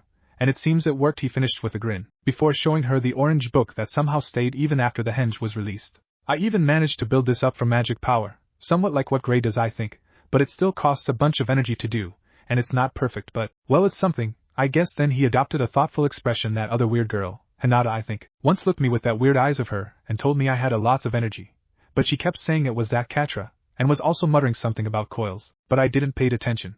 It was pretty boring. How long can you keep the henge up? Huh? Dunno, I feed the transformation with magic, so I guess it's fine until I stop it. But the stuff I create are actual things so they stay even after I release the transformation. He again waved the little orange book in front of her. She was starting to get angry at his shows of demonstration. But like I said, it's quite heavy in my reserves to do. Once I get back I'll ask the Ice Princess to help me with that. Wow was all she said after taking the book of Naruto's hand. It was actually solid, and to her surprise only the first chapter was written there. The rest were only blank pages, so that's what he meant with no perfect copies. But anyway, this could rival the Yang release in the field of creating things out of chakra with the use of mind. If trained further, of course. Just what kind of place was where things like this were normal? Now do the bunshin. She was too excited to see the next jutsu that she didn't care to hide her expectancy this time. That made Naruto puff his chest in pride before getting a serious face and actually do hand seals. When he held the last one, another shiny seal floated in front on his hands, and then two other Naruto stepped out of him. No smoke. But this time he did call the name of the jutsu. Slightly disappointed, she stepped to the clones to check they were actually normal bunshins. The way he casted the jutsu was impressive, silent and all, but not that outstanding like the other two. So far I can't create more than two. I put as little juice on each one as I can, just like Kakashi told me. But like I said, only two come out. The third disappears as soon as it appears or don't appear at all. Then he released the clones and they just vanish like ghosts in thin air. Tsunade, being used to the usual poof of smoke, was a bit unnerved by this. She had to admit it was creepy. I know what your problem is, and I think I have also an answer to it. Follow me, Tsunade said, walking to a random wall in the room, and stood there doing some hand seals that made a seal shine.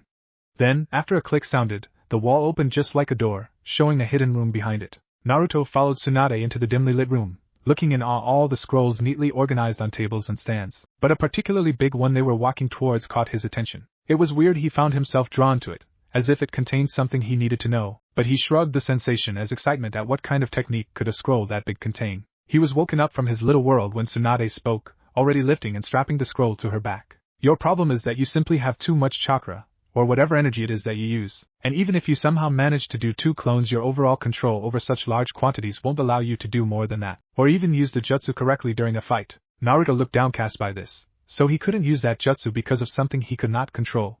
Well, that sucked, he would have to do without it then. But there's a technique that could work perfectly for you. It's prohibited to other ninja because of the high cost to perform it in chakra terms. But with the huge reserves I can feel you have inside, you could actually spam it, Tsunade said, once again walking, now outside the room, and Naruto quick on her trail, once again exited at the idea of learning something new. After sealing the secret room again, she went to her desk and tapping a button there, she called for Shizen. The Hokage's apprentice and assistant almost ended face first on the floor thanks to the chair that was still in front of the door, and her hurriedly entrance to the room. But thanks to her ninja training, and in a display of great flexibility, Essie managed to support her body in one hand and twist in a way that let her end crouched in front of the chair. Then, with an indignant huff, she put the chair back on its place and directed a glare at the now sheepish-looking Naruto and amused Tsunade. I will be out with Naruto for the rest of the day, so cancel any meeting and make known that whoever who tries to interrupt my time with the gaki will have a painful ticket to the hospital. Am I clear? Shizen just nodded and stomped out of the office, still clearly annoyed at the small unconscious trap settled for her.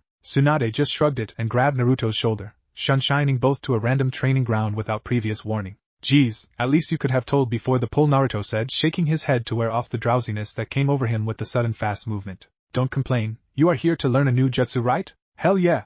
I'm all fired up. What will it be? Summon a super weapon of mass destruction?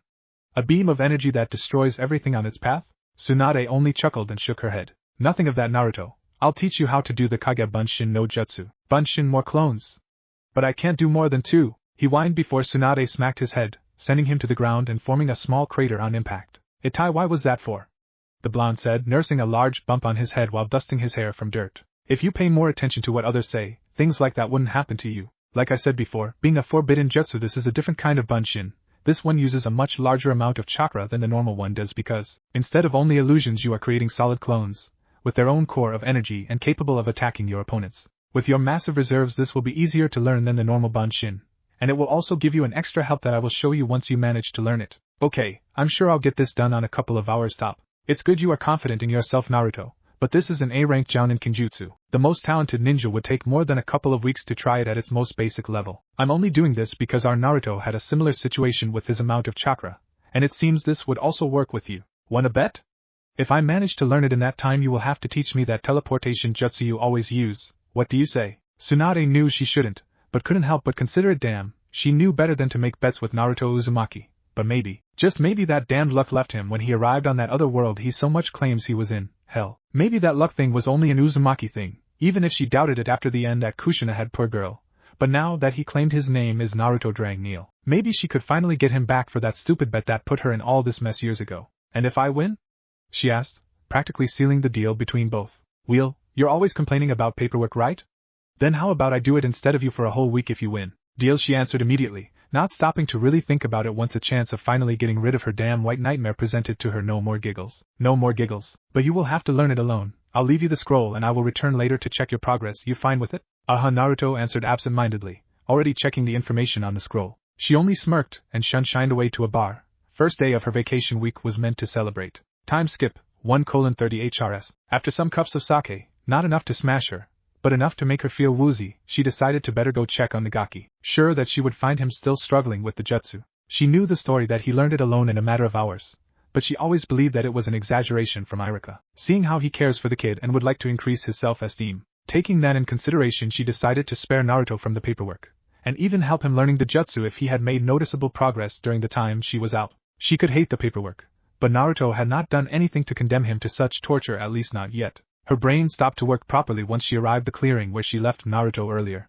The sight that greeted her was a sea of blonde hair, white scarves and bare chests. Some were sparring, others were walking up and down trees, and others were just talking between themselves while still checking the scroll of ceiling. One tried to sneak up on her, but she noticed him and, acting on reflex, she punched the clone. But instead of it disappearing in the usual poof of smoke, it turned pitch black and disintegrated. Then all of the other Narutos stopped what they were doing, and said as one, "Hey Tsunade-bachan, looks like I won." And just like the one she punched, the other clones turned black and disappeared, while the only one left picked his waistcoat from the ground and put it on after dusting it. For a moment he stumbled and put a hand to his head, but then he was fine again and walked towards Tsunade with a shit-eating grin on his face. How did you knew I was here? The bonus of the Kage Bunshin, the one you mentioned earlier, I guess. They transfer memories once they disappear, right? Kinda noticed it by accident. I can be very harsh with my own critics, it seems, he mumbled more to himself, but she heard it anyways and raised an eyebrow. Looking that Naruto wouldn't tell more about it, she just shrugged. No more bets with you ever. And what about those clones? Why they turned black and faded when they were dispelled? Aren't they supposed to do that? I mean, they are called shadow clones for something, right? So I thought I had to make them from shadows. Is that wrong? Did you read all the instructions on how to mold the chakra for the technique? Nope, too long and boring. So I jumped straight to the hand seals and guessed that I needed to send my magic power into the shadows to make them take the form of a clone. You were right on that thing, that it was easier to pour more juice into this ones to make them solid. See, can why you show me how you do them? It all seemed so simple to Naruto, but to make clones out of shadows? Not even the Nara clan tried such a thing, for it would take far much chakra than a Kage Bunshin, even if they were the default shadow users of the village, to manipulate shadows to even form clones, with the same special properties of the Kage Bunshin. In theory these were shadow clones, clones made of shadows, but this new branch should be catalogued as a totally new kind of Bunshin, at least in her opinion. Sure, Naruto answered, all that reasoning not taking Tsunade more than a few seconds, and she paid clear attention to how he casted the jutsu. Kage Bunshin no Jutsu. The usual cross-shaped hand seal was done by his hands, but again a shiny seal array appeared in front of it. She, subconsciously expecting the usual poof of smoke, thought that the jutsu didn't work when that didn't happen immediately after. But her trained eye caught something jump from under Naruto's feet, no, from inside his shadow, but so fast she almost missed it, and then another Naruto was standing next to the original. Obviously surprised by the unique way it was summoned, she started poking the clone everywhere, and besides noticing that it was solid, she also took notice how toned was Naruto's body. He should have finally had someone who cared about his nutrition, and someone who took care on his training too. That idea made her smile. Hey. Stop it, Bachan. The clone said while blushing a bit. This is just like that Ino girl and I didn't sign for that. I'm leaving, boss. And then the clone dispelled itself like the others. When Naruto received the memories he also blushed a bit, and scratched his cheek in embarrassment. Don't that again, Tsunade Bachan. It felt awkward, almost like when that girl Ino. He then blushed even more, and hid his face behind his scarf. Tsunade smiled kindly, and shook her head in amusement. Then why don't you use more clothes on? I'm sure many other girls here would be more than happy to have a chance to do the same. What? Why? Tsunade gave him a deadpan look, but he seemed as oblivious as always of her reasoning. Was that kind of clothing that usual on that other world? Naruto looked downwards and started playing with a small pebble on the ground with his feet. Is it because how I dress? But I have to. Natsu and I uses the same outfit I use, but with different colors, and I like this clothing, but also I use it because of my magic. It increases my body heat naturally. And I also generate more heat than Nissan, so I can only be cool on this clothing anymore, and I start to feel uncomfortable. Then what about that scarf? Wouldn't be better if you just took it off? No way. That's different. This was a gift from our father before he left. Naruto suddenly looked a bit downcast, but cheered up a bit after his face took an expression like remembering something. He is a great dad, big and powerful. He was the one who taught us our magic and kept us safe. Even Kurama once fought against him. He then signaled her to lean closer, and he whispered on her ear as if it was one big secret. Don't tell him that I told you, but he can transform on a really big fox with 6 huge tails, but not as big as Dad. Tsunade jerked her head so fast it almost snapped, and stared wide-eyed and gaping at the blonde in front of her, perfect impression of a fish, while trying to process the idea of something bigger than the damned Kyubi no Kitsune. Who or what on the 9 hells is your father, Naruto? You won't believe me. Then his smile dropped, and his face turned to the ground. A sad visage on it. Nobody does. Tsunade, noticing it, put a hand on his shoulder to get his attention, and when he turned to her she smiled reassuringly and nodded, trying to make him see that she would listen and understand him, no matter how crazy what he was going to tell her was going to sound. Naruto felt unsure at first, struggling between telling her about Igneel or keeping silent, but when the expression her face remained even while he was taking his time to choose, the doubt vanished.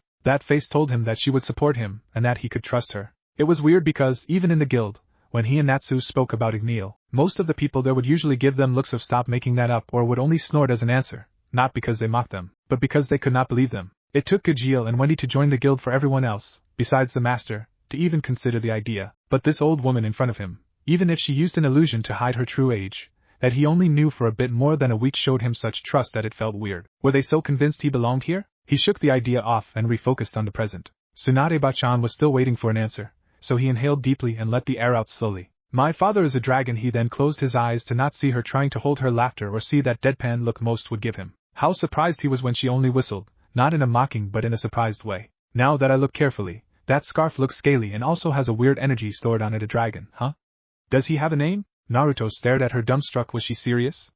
Did she really believe him? The biggest smile he had came to his face, and then he started to speak excitedly, happy that for once somebody paid interest on the story of his father. Yeah. He's called Igneel and he's the king of the fire dragons, one of the strongest there are. So, there are more dragons? Yeah, or at least there were some years ago. They all disappeared and nobody else saw any of them again. Natsu and I are looking for Igneel along with Happy and Kurama. But there are also other dragon slayers who are looking for their dragons too. Dragon slayers? I thought you were their sons. We are, it's just the name of our kind of magic. It's called like that because it's dragon magic, and only a dragon can kill another dragon. Oh, so, are this other dragon slayers your friends? She said while sitting cross-legged on the ground, signaling that she would hear all he had to say. He followed her example and kept talking while sitting on the ground too. Well, there are other two on the guild. One is Gajio Red Fox, son of Metallicana the Iron Dragon. He's not exactly friendly, but he's fine, I guess. And there's also Wendy Marvel, daughter of Grandene the Sky Dragon. She's a nice little girl and everyone on the guild likes her. It's kinda a bit of weird stories of how each one got admitted in the guild. Go ahead and tell me, Naruto. I'm all ears. Well, if I'm going to tell you, then I guess I'll have to tell you the whole story, right? Tsunade nodded eagerly despite herself, and Naruto started to tell her his adventures on Earthland. He started his tale with his first clear memory in the forest, not really remembering much before that, and how he met Kurama and Natsu there, being taken to meet Igneel by Natsu not much later, and then being raised by the dragon after Kurama fought against him for his sake. This surprised Tsunade since she always believed that the fox was a selfish and arrogant being. Then he moved on to how Makarovjiji found them on the forest, a year after Igneel disappeared, convincing him and Natsu into joining Fairytale, and the fox following them because they wouldn't be able to tell a door from a window without him. It was interesting hearing about the friends they made there and the jobs they did,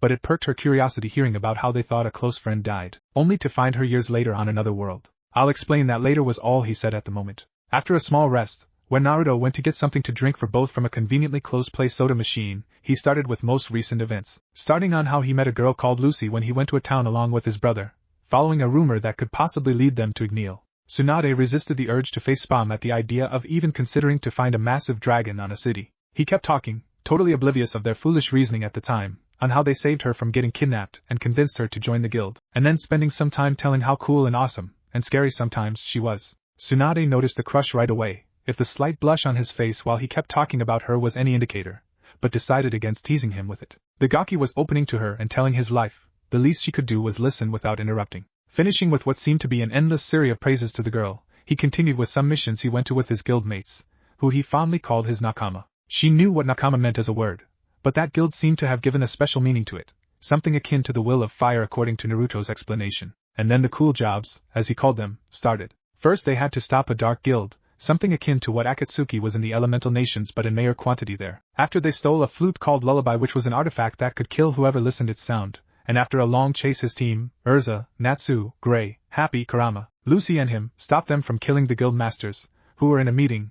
What was it with the evil guys attacking leaders' meetings, only to said flute transform into a huge monster/demon that tried to kill them all, but they stopped it nonetheless. People trying to control demons to kill or gain power over other people, where did she heard of it before? Then how Happy, the Exceed friend, fling cats he hastily explained, of his brother, stole an S-rank job for them. Tsunade almost smacked him again for being so reckless. They traveled to an island where they fought against an old friend of Gray, the guy of the ice make magic, that tried to resurrect a demon called Deliora that was defeated by their, Gray's and that other guy's, master when she sacrificed herself to stop it, just to prove that he was better than her and Gray, only to find later that the demon was already dead, and being defeated. Said old friend decided to join another guild and get stronger in the right way. Sometime later after that they found that one of his guild mates was really a celestial spirit, something similar to summons she summarized after the vague explanation Naruto gave her of keys opening doors for them to appear and help them, and confessed that he didn't know really what happened besides that Lucy saved him from dying and that she met the king of the spirits while doing that, something similar to a boss summon, and gaining him as another summon he really didn't left the guild,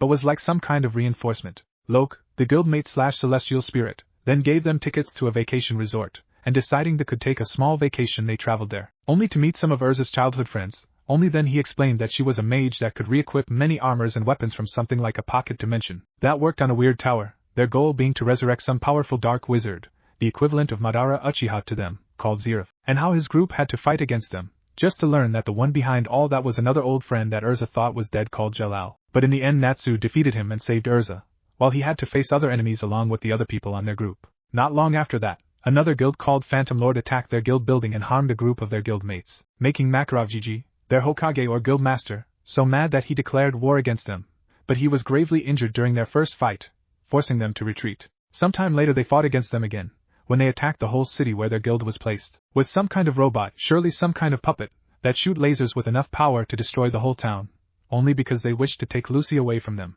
He and Natsu faced some mages called the Element 4, Naruto said 4 basic elements, but why wasn't lightning included there? To stop that robot machine thing from firing another laser after Urza single-handedly stopped one of those. He and other guild mates defeated the remaining ones while Natsu faced the other dragon slayer, Gajeel. But Naruto took his place sometime later while Natsu decided to face the other guild's master, someone called Jose Porla, who was also part of the Wizard Saints. Lucy, she really seemed to appear every time. Was it because she played a role there?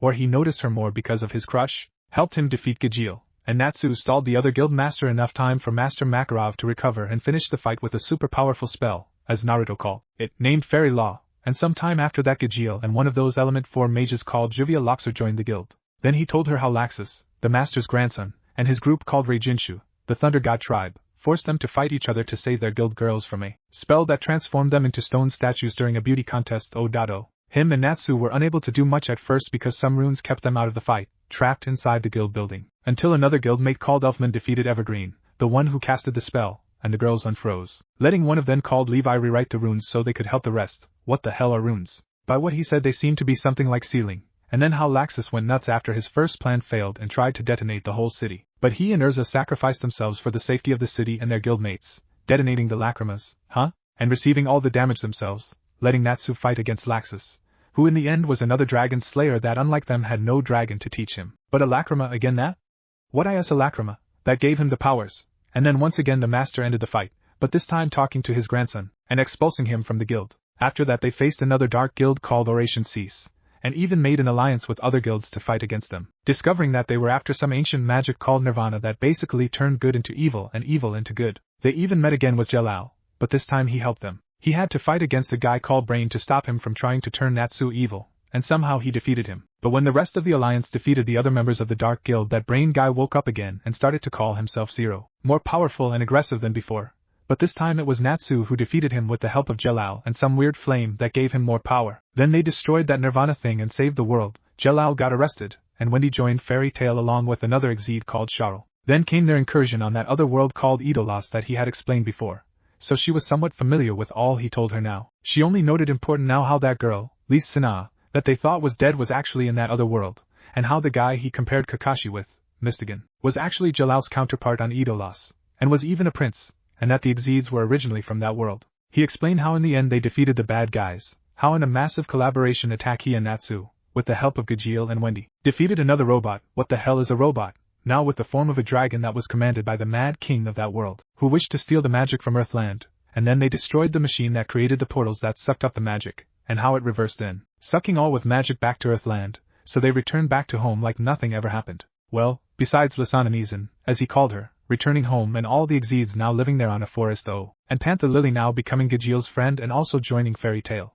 And finally he ended with his brother leaving for the S-rank trial, something similar to the Chunin exams, so he could raise on rank to be an S-rank mage, able to do higher rank jobs, and him being sucked up into the elemental nations while returning from doing a job. It was far past midnight when he finished, but Tsunade didn't mind it. The boy had opened to her, and she was thankful of that. Hey Bachan, in the end you never taught me that teleportation jutsu. Don't worry Naruto, go rest and seek me tomorrow morning on the Hokage Tower. I'll train you personally and also give you a new teacher. Okay, he said while yawning. He was kind of sleepy after all. See ya tomorrow then, and then he started to drag his feet back to his apartment, clearly exhausted. Once he was out of sight, Tsunade let the tired sigh she was holding out. He really has a life and a family there. And he also was so happy telling me about all what he went through with that weird group of people. Is it fair to take him away from that? Because we miss him? She shook her head and tried to think of something else. Of course he needed to stay, he belonged here after all. But she couldn't help but feel guilty when she remembered with all that Naruto told her he experienced on Earthland. Chapter 4. Breaking some more standards. Kurama finally got some time alone.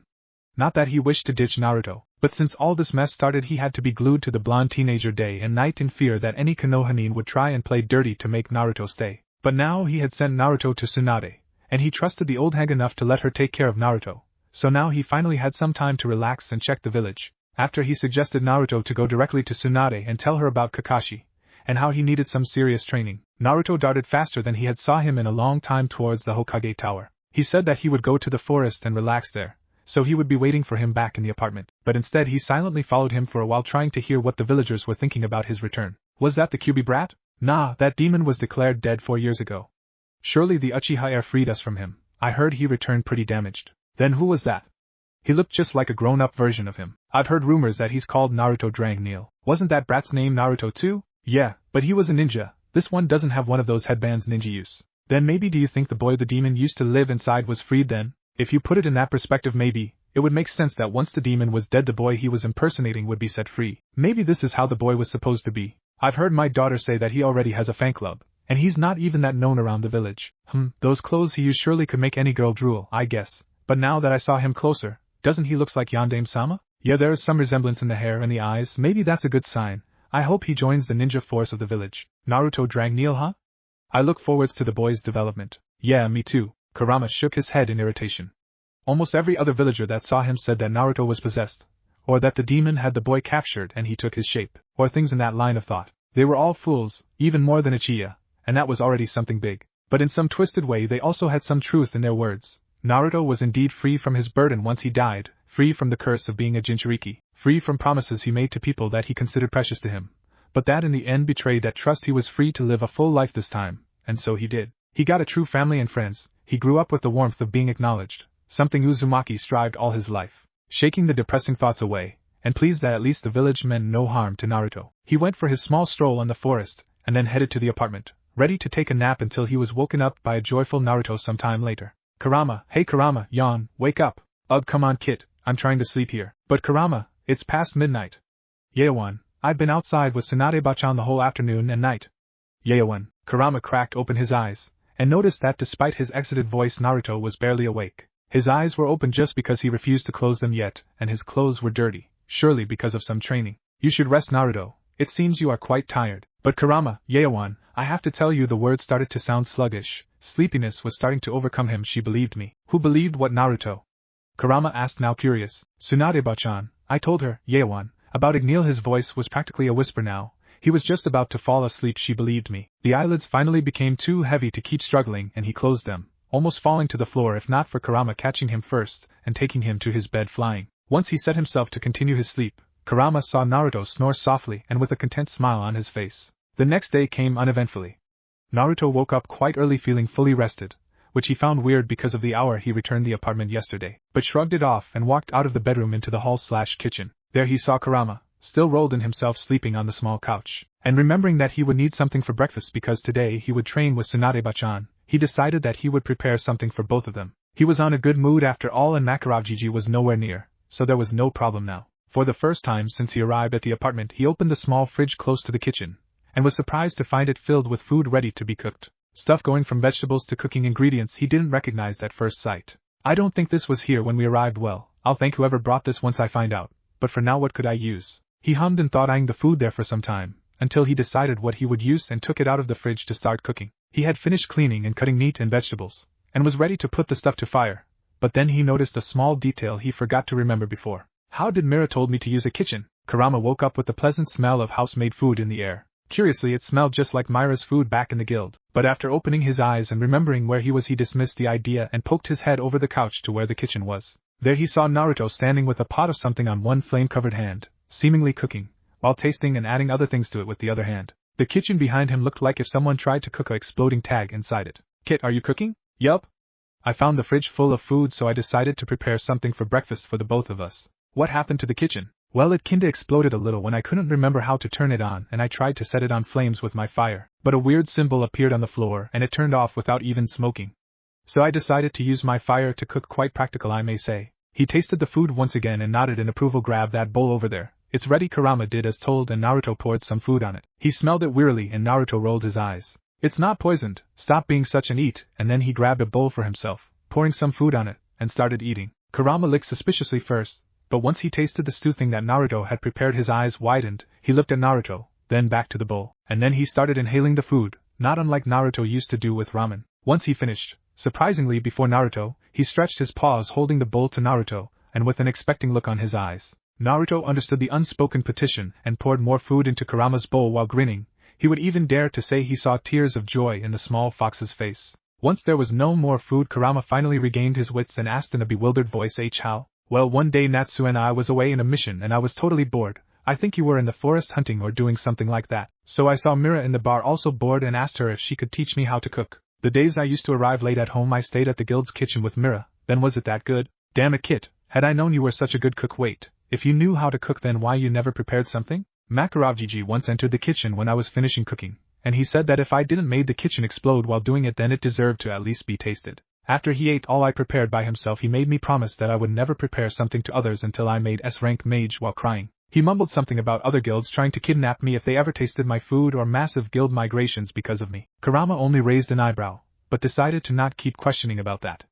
Naruto was an excellent cook and he had him for himself. That was all that mattered right now. Hey, are you not going to train today? Yeah, Tsunade-bachan told me. To his eyes widened like realizing something and turned his head to where he knew he would find a clock, and seeing the hour he cursed. Shit! I'm late. And then the door flung open, and a cloud of dust where Naruto was sighted was the only proof he ever was on the room. Kurama then floated to the bedroom and saw outside through the window to spot a distancing trail of dust headed to the Hokage tower. So guessing that was Naruto running, he sighed and followed it. Naruto arrived at the Hokage tower shortly after his mad dash, and while he got his breath back he greeted the ninja guarding the entrance. Yo! Tsunade-bachan told me to look for her here today. Where do I find her? A Hokage-sama is currently in the mission assignment room, he said while pointing Naruto on the direction of said room, looking at him curiously. After thanking him, Naruto ran in the direction he was pointed, and shortly after the ninja saw a small flying fox enter the tower. Wait, a fox flying? Blonde spiky hair, white scarf and a tattoo on one bicep, the fox stated nonchalantly, and the dumbstruck Chunin signaled him on the direction Naruto went some seconds before. The fox thanked him and kept flying towards that direction. The ninja only shook his head and sighed tiredly. I think I need a vacation. Sorry I'm late, Tsunade-bachan, Naruto shouted as he entered the mission assignment room. All the ninjas there immediately turned and directed him confused and annoyed looks. I'm telling you, kid, one day that big mouth of yours will bring even more problems than it already does, Kurama said, entering the room behind Naruto, then floated over the blonde's head and dropped over it just like Akamaru used to do when he was still a puppy. Yash! I see your flames of youth burning brightly today, Naruto-kun. I promise I'll do my best on today's mission to fan mine and make them burn even brighter. A weird-looking and over-enthusiast guy on a green spandex suit with a green jacket over it shouted. Naruto's eyes fixated on the bowl haircut, and in the abnormally huge eyebrows he knew shouldn't exist in a normal world. He immediately catalogued it between Master Bob's outfit and that guy Midnight cross-dressing outfit on his most disturbing things ever saw list. He still couldn't decide if Midnight was a he or a she. Thanks, I think Lee was it? Naruto answered / asked, a bit afraid of the shining smile the other boy was giving him, and the overdose of green color on his clothes. Of course you will do, Lee-kun. And if you can't, I'll climb the Hokage monument 10 times up and down with an arm tied to my back. Naruto almost had a heart attack by the sudden outburst from behind him, only to jump back in horror when he met a grown-up version of the boy that was in front of him, haircut and eyebrows perfectly emulated, and a disturbing brighter smile directed to him. Gah! Bushier brows, was all he managed to say at the moment. Then the spandex beast jumped to where his Minimi was and kneeled before him. Oh no, everyone shut your eyes! Barked the until now amused Tsunade, and everyone did as she ordered. Well, everyone except Naruto. And if you can't do that, I'll run 500 laps around Konoha on my hands, Guy-sensei! Lee exclaimed, totally oblivious to the panicking ninjas around them. Lee, Guy-sensei! Lee, Guy-sensei! Naruto! Naruto shouted his own name, not quite following what was happening, but suddenly feeling as energetic as the weird duo in front of him. Said enthusiasm was suddenly cut off when his brain froze trying to process the sudden change in scenery in front of him. Gone was the mission assignment room, and instead he found himself staring at the two spandex green beasts hugging each other while crying in a manly way, in what seemed to be a shore above the sea. Waves were crashing behind them and the sun positioned on a never-ending sunset. Only once they broke of their hug and sobered, everything returned to normal. Tsunade saw Naruto just standing there, his empty gaze staring at a random point in the room, and if it wasn't for the blinking every now and then she would have confused him for a statue. Afraid something serious could have happened to his brain after such overexposure to youthness, she walked to where he was and made one of her hands shine with a green light to check his status. The green duo paid him no attention as they kept their tirade of ridiculously hard challenges. I think they broke him, Kurama said, still on his head, determining it was safe to open his eyes again once he heard the room return to a somewhat normal movement noise. No, it's just the shock of the first time experiencing the sunset of youth. It'll wear off in some more time, she sighed in relief before turning to Shizen, who still had a hand extended waiting for Lee to take the mission scroll. Take care of everything while I'm gone with the Gaki. If someone insists in seeing me repeat the threat from yesterday. When Shizen nodded, Tsunade grabbed Naruto's shoulder and shined away. Yash! Gei-sensei, they are going to train, and so we should do to keep our flames of youth burning brightly. Then let's go, Lee-kun, let's show our youthfulness to the world. And if we can't, their voices faded in the distance as they shot running out of the office, surely towards a training ground. Shizen only sighed and put away the scroll that she still was holding on a hand. Hopefully Lee would return later. When Naruto finally regained consciousness, he found himself on what looked to be a training ground, and shuddered at the sudden image that jumped to his mind of two green things hugging each other. Trying to make the memory go away, he started to scan his surroundings and list the usual layout of a training field. Training dummies? Check. Trees and bushes on the borders? Check. An unconscious white-haired guy. Check. A clear spot to spar? Check. Oh wait, an unconscious white-haired guy. He walked close to him and recognized him as Jiraiya, the perverted teammate of Tsunade-bachan. Hey Arogigi, are you alive? Naruto asked while poking a huge lump on his head with a stick he found nearby. A groan and a twitch signaled that indeed he was still alive, so he decided to leave the poor old man alone. And since he was already here, he would use the chance to train with another jutsu he learned yesterday from the big scroll. Making his self-created one-hand seal, 3 clones jumped out of his shadow. Yesterday he used the hand seal only to show off with Tsunade, and grinning like a madman he gave them instructions. Well guys, you know the drill. Get some distance between yourselves cause this will be a blast, yeah. Far away from Konoha, an IWAS-ranked blonde-haired missing nin sneezed. I must thank you, Tsunade, Kurama said suddenly while floating beside Tsunade returning from a store in the village. Like today's training would be tiring for Naruto, and would also take great part of the day, she decided to get some snacks for them. Kurama tagged along, not wanting to babysit 2 unconscious men. Huh? What are you talking about, Fox? For listening to the kid yesterday. He's always been reluctant to tell people that his father is a dragon. Usually people snort at that or just don't believe him. But according what he told me, you patiently listened to him and actually believed his story. You should give us some more credit, QB. Geez, here we can summon building-sized talking animals. You were a proof of that. Dragons existing are not that hard to believe. Besides, we both know who his true parents are. Keep that to yourself, Tsunade. You know what I think about that. Tsunade sighed, but it had tired and resigned tone. The boy told me his whole story, and I can understand your reluctance to let him stay. He really has a life made there, and a deep crush on that Lucy girl. By what I heard, he really deserves that, especially after what he had to endure on those last weeks. Uzumaki is gone, along with those memories, so leave it like that. I'm sure you will miss him once the time to leave arrives, but it's your time to make a sacrifice to let him be finally happy. Look at it as some kind of making amends with him. I know that, and I will support you in what I can. But the others, don't worry, Tsunade, replied Kurama with a soft smile. For now it's enough for me that at least one of you can understand. Tsunade smirked at the alien expression on the fox face. Well, at least alien for her. Yeah, whatever. Now we will start hugging each other, both snorted at the claim, but I would really like to meet this. Boom! A loud explosion sounded in the general direction of the training ground. They left Naruto and Jiraiya, and after exchanging worried looks, Kurama grabbed Tsunade's jacket and dashed towards the explosion, flying, while a hysteric Tsunade screamed bloody murder to the fox. When they arrived, the scene before them wasn't the one they were expecting. Well, not totally, because there was indeed a huge crater, surely caused by the explosion, but they also noticed that Jiraiya was pale on the branch of a tall tree, hanging in a very similar way to a scared cat, looking wide-eyed to the laughing Naruto on the ground. Said blonde was having problems breathing and grabbing his sides, which were surely hurting. Tsunade cleared her throat to get their attention. Oh, hi Tsunade-bachan. Naruto cheerfully greeted once he sobered up a little and managed to breathe normally again. Care to explain what happened? Tsunade asked, clearly irritated, not that Naruto noticed, and his smile widened even further. Well, I was practicing another jutsu I got from that huge scroll you lent me yesterday, but the explosions were not as large as I expected. Tsunade frowned. Another jutsu? So besides learning the Kage Bunshin again, he managed to snatch another jutsu from the scroll? She only voiced her more immediate worry. Explosions. Yeah. Oh really, you didn't know? Look, Kage Bunshin no jutsu. And doing his one-hand personal seal, 4 clones jumped out of his shadow and distanced between themselves. Then he did his one-hand seal again and called Bunshin Daibakuha. A small shiny magic seal floated in front of his hand, and one of the clones grinned and waved goodbye before he went off on a mid-sized explosion. See?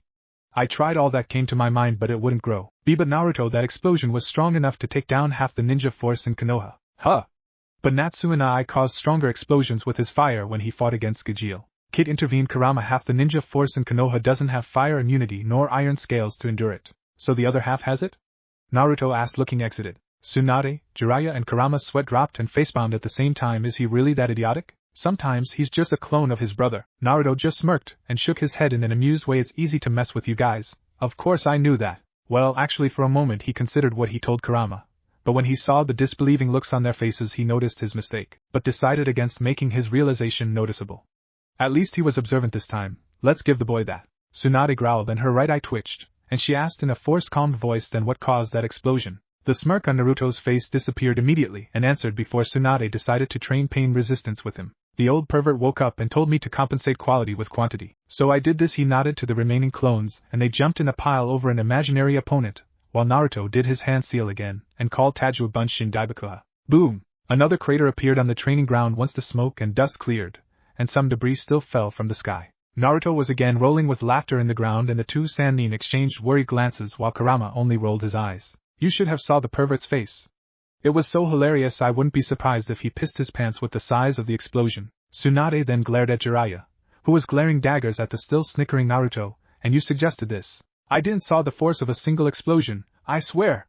Once I regained consciousness, not thanks to you I might add, he said on an annoyed tone with a small pout, now glaring at Tsunade, who glared back and made Jiraiya gulp and keep talking. He was ranting about weak explosions, so I told him that a lot of small explosions together would make up for a big one. Tsunade eyed him carefully, as if testing if he was telling the truth. I'll believe that for now. There's a schedule to clear too, and we are just losing time now. So get your ass down from that tree, you old pervert. Then she glanced to the smirking blonde. And no more explosions here, or there will be no training today. Naruto sobered immediately, stood straight and gave a salute to Tsunade. Yes ma'am, today's training will be a bit different from your usual, so summon as many clones as you can. Naruto gave her a confused look but nodded and did as instructed. Tajukage Bunshin no Jutsu. But this time, instead of jumping from his own shadow, the clones appeared from every shadow around them, even from Kurama, Tsunade and Jiraiya's own shadows, making both Sannin jump in surprise and Kurama roll his eyes again while muttering show off. How did you do that? Shouted a shell-shocked Jiraiya with a hand over his chest, trying to get his heart rate back to normal level and seeing the sea of blonde-haired and scarf-wearing boys. Told you that Etanano was easy to mold, so easy that I can tune it to a strange energy in the air, so I can pull clones from every shadow around me. Cool huh? Naruto said with a cocky grin to the now gaping Sannin. Yo, you can use senjutsu? Son what? He said he can tune his magic power to that thing you call senjutsu. Kurama answered for Naruto, holding himself from face-pawing. Surely Jiraiya should know that he would be a toad statue by now if he used natural chakra the wrong way. He actually doesn't use it, but it helps in working as some kind of conductor, right Naruto? Guess so, you were also the brains, so I suppose that's right. Kurama's sweat dropped. But yeah, it allows me to pull Etanano into every shadow around me. Really useful if you asked me. We could discuss the hows later, but now tell me how many clones you've created. Tsunade said. About 1,000 I guess. He then turned to a nearby clone. What do you think? Yeah, 1,000 the clone nodded. Then 500 go with Tsunade now, Jiraiya ordered, and said woman started walking to another training ground while the clones followed her. Then the pervert did the cross finger hand seal, and a single shadow clone appeared next to him in a poof of smoke. The rest of you go with him. After some minutes, only Naruto and Jiraiya were left in the training ground. So now what? I'll teach you summoning. Summoning? Yeah, look at this. He bit his thumb and some blood spread on his hand. Then he slowly started doing the hand seals so Naruto could have a good look and learn them, and finally he slammed his hands on the ground. Kuchios no Jutsu. Kanji spread on the floor forming the summoning formula, and in a big poof of smoke Jiraiya appeared on top of a really big toad. What have you summoned me for this time, Jiraiya? The toad boomed. Wait Gamabunta, this is actually something important. I need you as chief summon. Remember Naruto, the brat? He haven't summoned us for a long time. Gamakichi misses him greatly. Hey! Who are you calling a brat? Naruto shouted from the ground, shock of the toad's size forgotten at being called brat. What I was going to ask. Jiraiya cut Gamabunta to avoid an argument, and gained an irritated huff from the toad boss as if Naruto can still summon toads. I'll explain the details later, but something might have happened to him during this 4 years. Even if his name is still on the contract, he, maybe, won't be able to keep summoning toads. Gamabunta looked at Naruto for a while, examining him with a thoughtful face. Naruto remained still and felt nervous under the gaze. He didn't know why, but he felt the need to pass this test as if it was something really important to him, so he waited the big toad's verdict. I can feel something funny with his chakra, but besides that I can tell no difference at all, so I see no reason for him to stop summoning us. Naruto let out a breath he didn't know he was holding. If that's all, I'll go back to Mount Mayaboku and report Ma and Pa the brats back. They'll surely will wish to hear your explanation later. And not saying anything else he disappeared in a big poof of smoke, making Jiraiya fell roughly to the ground, making Naruto laugh his ass off. Well, you heard him, Gaki, summon a toad. You already saw the hand seals. You need to bite and draw some blood over your hand while doing the hand seals to make it work, Jiraiya said while nursing his butt, trying to rescue what little dignity he had left after that last embarrassing incident. Naruto nodded and bit his finger, and with some blood did the hand seals, then planted a hand on the ground and claimed Kuchius. A big magical seal array appeared under him, shining and spinning slowly. Really impressive and quite intimidating at first sight, but nothing happened after that. Nice light show, but you haven't summoned anything. I thought Gamakichi would appear. Gamakichi? After the name was called, the seal array reacted. It stopped spinning and shone brightly for a second, blinding Jiraiya. But once the light died down, he saw Naruto standing on top of an oblivious orange, human-sized toad wearing a blue jacket. Gee, that one was a weird trip. Did you summon me, Erosenin? Gamakichi asked, not even noticing the stunned teenager on his back. A vein bulged on Jiraiya's forehead. No, it was him, he stated while pointing to Naruto. Naruto! Hey bro, what's up? Where have you been all this time? You got all of us worried, even Dad, not that he would ever admit it. Naruto finally woke up from his shock. And you're Gamakichi then, right? Nice to meet you, I guess. Name's Naruto Drangneo man. This is awkward, Naruto said, scratching his cheek with a finger. Hey bro, what's wrong? Cut the prank already, it's not funny. You are Naruto Uzumaki, not Drangneo. Actually, it's Naruto Drangneo Uzumaki now. His situation is special now. Memory lost. Naruto cut off Jiraiya before he explained further. He had said that he would play along with this until the time to leave came, and he was planning on doing so. I'd been living somewhere else until I came here by accident. People from the village recognized me and now they are trying to make me regain my memories, but I doubt I will, so I'm trying to make new ones. Well, that was not a total lie. They really believed he had amnesia. But it wasn't an entire true. He hated lying, but the situation called for it. And how did you lose your memories? Tell me so I can kick the responsible ones, as Gamakichi said, narrowing his eyes and punching his webbed hand on the ground, making Naruto lose his stability. Easy there, dude, Naruto said, jumping to the ground. And no, I don't know who or what caused the amnesia now that I think about it. I've already been a week and a half here and nobody has told me how I lost my memories. All I was told is that I disappeared during a mission. Jiraiya got nervous hearing this, how he would react if he was told that it was during a fight with his best friend in a mission to retrieve said friend because he went rouge seeking for power from a public village enemy? I think you should ask that to Tsunadeheim. She is better informed about that since I was out of the village at the time. Jiraiya chuckled nervously under the examining gaze Naruto and Gamakichi were giving him. I know you are hiding something, Arogigi, and I won't let it. He became silent on mid-sentence, and his eyebrows furrowed. Then he blinked many times before grinning like a kid that got the last candy in the bowl. Hey! I know how to do the shunshin. And then he proceeded to do an embarrassing victory dance. Jiraiya sighed in relief and thanked his lucky star and any deity out there for the perfect timing and the combination of short attention spans and excessive energy, at least for, this time, on a not-so-distant altered dimension of that multiverse.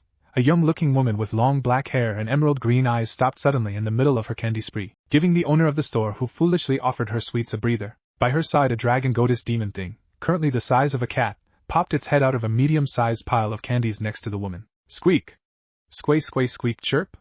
The small dragon's head chirped to the woman, who nodded and somehow spoke with 3 lollipops stuffed on her mouth. Yeah, I also felt it. Someone is praising us for something we don't even know how to do. Squeak! Chirp chirp squeak. Yeah. We must celebrate that others realize how awesome we are. Keep the sweets coming, that we haven't even started with the chocolates. Squeak! Chirp! The owner of the store wept as he did as told. He knew he had made a terrible mistake the moment he offered a free sample to the woman, and also realized that he would not get rid of her until she was sated. The moment that old man with long white hair and that other guy with the weird trench coat that looked more like a straitjacket started running and screaming like little girls. Care to show Gaki? It's not that I don't believe you, but well, I don't believe you. Naruto glared at the Sannin and punched a blazing fist through a tree. It tore through it easier than a raisin gun. Jiraiya paled immediately. And now, don't get me wrong, Naruto. I'm not doubting your skill, but even being a low-ranked jutsu, most ninjas only learn it when they reach Chunin rank, and even sometimes Jounin level of skill. Even for them it takes months of training to master it, Jiraiya lectured, somehow regaining his composure in the process. But according to Bachan, only I can use Kage Bunshin the way I do. Besides, he grinned and crossed his arms as the words started in front of the pervert, but ended behind him. Syyyyy. Jiraiya jumped back startled, taking Naruto to the ground along with him. Hey! Careful, old pervert. Said pervert mumbled something about disrespectful brats before getting up. It's not fun if you make it look like the jutsu by using those shadow clones of yours. That was not a shadow clone, Erosen, said a wide-eyed Gamakichi, making Jiraiya's eye twitch in annoyance. That was an afterimage. What the hell have you been doing, bro? Naruto scratched the back of his head sheepishly, sighted cross-legged in the ground, while it was Jiraiya's turn to look wide-eyed the boy in front of him. Well, Bachan explained me that it wasn't actually teleportation, but more like a high-speed movement enhanced by your chakra. It's chakra, Naruto. Whatever, so she showed the clones the seals and let them try it while she started to chat with Kurama. At first I only could run faster, but not make it look like a teleportation. But then Kurama finally decided to help me. He then chuckled evilly, maybe because some clones decided to start detonating themselves. Jiraiya shivered unconsciously. But he told me to try to, instead of focusing my magic power on myself, use it as some kind of hook to the place I want to go, and then let it just pull me. Naruto remained silent for some seconds before he resumed his speech, but this time from a tree branch on the edge of the training ground. The Naruto sitting in the ground vanished a second later and Jiraiya's jaw hit the floor while his eyes almost popped out of their sockets. It took nearly 300 clones and many nasty landings to finally get it right, but once they got the hang of it things went smoother again. Some seconds of silence, and the speech continued from Gamakichi's head, but it was well damn worth it. Thanks to that weird energy on the air I can mold the Ether Nano easily without the hand seals. The afterimage was a cool side effect for short jumps. Once again silence, and Jiraiya immediately swung his head everywhere searching for the next appearing spot, and finally spotted a shiny spot in the ground not too far from him that looked like some kind of seal, and then Naruto appeared there smirking. He turned and saw the Naruto on Gamakichi's head already fading, and said Toad was 3 shades clearer on the face, with a padded hand over his chest. I'll go back now, bro. It was nice and all to see you again, but you are starting to creep me out. And with that the Toad was gone in a flash of light instead of the usual poof of smoke. That's impressive, and all Jiraiya said, knowing that it was a major understatement. But it seemed like a bad idea to rub the boy's ego, but the time you take to use the jutsu is far too long, for rapid successions I mean. If you could polish that, and the timing between jumps, this version of Shunshin could give you a great edge on battle. Damn, if the Gaki perfected this unique variant of Shunshin, it could easily rival Minato's Hiraishin with that afterimage thing, maybe even become stronger and more dangerous. Whatever he was thinking was cut off by Naruto's chuckle, only to later see another 10 shiny spots on the ground around him. No way. I was just breaking things down to you a bit. Bachan and Kurama almost had a heart attack after seeing this. But it still takes a lot of magic power to do. Luckily I have enough to pull that same trick a couple more times. During that time Naruto's voice seemed to come from every image of the blonde around Jiraiya, and when the voice finally stopped moving, the only signal that those were no clones was that when Jiraiya pocked one of them, his finger went through it as if there was nothing. All his demonstration took less than 20 seconds. And now that was something else, Gaki. And hearing about what Tsunadeheim told me before, you have put a total new standard to the basic academy jutsus. And now you have turned a low-rank travel jutsu to a level similar to the Hiraishin, if not higher I would dare to say. What's a Hiraishin? Hiraishin, Naruto. Whatever. The Hiraishin no jutsu was your father's most sorry. It was the Yondaime Hokage's most deadly jutsu, combined with the Rasengan. It was a time-space ninjutsu that used seal tags attached to special kunai that allowed him to have total control of the battlefield, allowing him to teleport wherever one of that kunai were placed. The yellow trail of light that appeared every time he used it earned him the title of Konoha's Yellow Flash. Kunai is that metal thing that looks like a dagger, right? Jiraiya nodded. His sight was lost behind Naruto, like looking or remembering something only he knew, with a small but warm smile on his face. You seem to be proud of that Yondaime guy. I'm sure he was someone really close to you. Was he your son? Kami forbid that. No, Gaki. Minato Namikaze was his student, Tsunade said, entering the training ground along with Kurama, and when Naruto heard the name Minato, something reacted inside him. It was a warm feeling that he only related to Igneel, Natsu, Happy and Kurama. He dismissed it as empathy to Uzumaki once he remembered Jiraiya slipped that Minato was Uzumaki's father. Good work with the Shunshin, by the way. You really blew the standards after that small addition you gave it. Hee. Thanks, Bachan, he said, blushing a bit at the praise, and then got a curious glint on his eyes. Hey Bachan, the pervert let it slip that the Minato guy is Uzumaki's father. Why I haven't seen him so far? I mean, maybe he is searching for his son out there. But he should also have returned during the time I was here, right? Tsunade gave a sharp glare at Jiraiya, who turned to a side with a sheepish look, trying to escape her gaze, and then Tsunade turned to Naruto. He is dead. He died a long time ago protecting the village from a demon that attacked the same day his son was born. He sacrificed himself to save the whole village along with his wife, leaving our Naruto as an orphan. Naruto was shocked by this revelation, and didn't notice the guilty flinch on Kurama's face. But Jiraiya did notice it. Want to hear about it, Gaki? Even if sad, it's a nice story of how they loved their son and village so much that they died protecting both. Naruto nodded absent-mindedly and sat in the ground cross-legged. Tsunade gave Jiraiya a questioning look but decided to play along and also sit beside the pervert to see what he was trying to get from this. Jiraiya started explaining what a Bijuu and a Jinchuriki were, and how Kushina Uzumaki, Naruto's mother, was the Kyuubi's Jinchuriki. Then he started with the attack to the village, when a masked man somehow managed to take the Kyuubi out of Kushina's seal and gain control over it. How Minato Namikaze faced the masked man alone while the ninjas of the village fended Kyuubi off to avoid the total destruction of Konoha, and how he broke the control the masked man had over the fox, forcing him to retreat, to then return to the village and take the Kyuubi away from it. The details of what happened then were not known to him since he wasn't there, and only learned about the other fight from what the Sandaime, his old teacher, told him. In the end he performed a sealing that cost his and his wife's lives to put the Kyuubi inside their son in hopes of him becoming the hero of that night, and with confidence that he would become strong enough to harness the Bijuu's power. Of course Tsunade knew all the details. Naruto told them personally to her along with the rest of his friends during the war after he mastered the use of the Kyuubi's chakra, but she wouldn't unveil that information now. First, because it would blow their cover to Jiraiya. The pervert was no idiot, even if he acted like one, and if she gave him even the faintest trail to follow he would eventually uncover the whole story about their time travel. But the other, and the strongest reason she didn't give a deeper explanation from that night was because of the pained face of both Naruto and Kurama. One was shocked beyond belief, with tears gathering on the corner of his eyes, while the other looked utterly ashamed and regret shone through that red-slitted eyes that once held nothing but hate. It would only be worse for them to unveil the truth of that night. Did he have his last wish granted? Did Uzumaki was seen as the hero? Naruto fearfully asked while hugging the small body of Kurama like a lifeline. The fox didn't mind being used like a stuffed animal for the moment, too deep on his own memories to care, regret clearly visible on his pained face. Deep inside Naruto already knew the answer to his questions, but he hoped that intuition was wrong. Sadly it was Tsunade who shattered his hopes this time. Play song, musique pour la tristesse des Zien, Kingdom Hearts HD 1.5 original soundtrack. No, she answered simply with a sad sigh.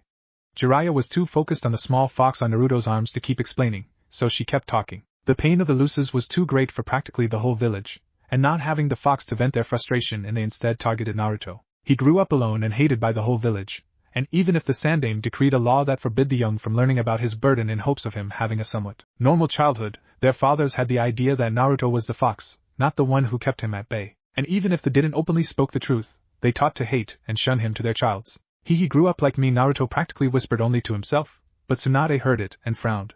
Wasn't he happy in that other world? I sometimes have flashes of my life from before Kurama found me on the forest. Not complete memories, but still and always they are about people hating me, calling me names, looking at me as some kind of monster. It's always painful to remember. Then his expression softened a bit.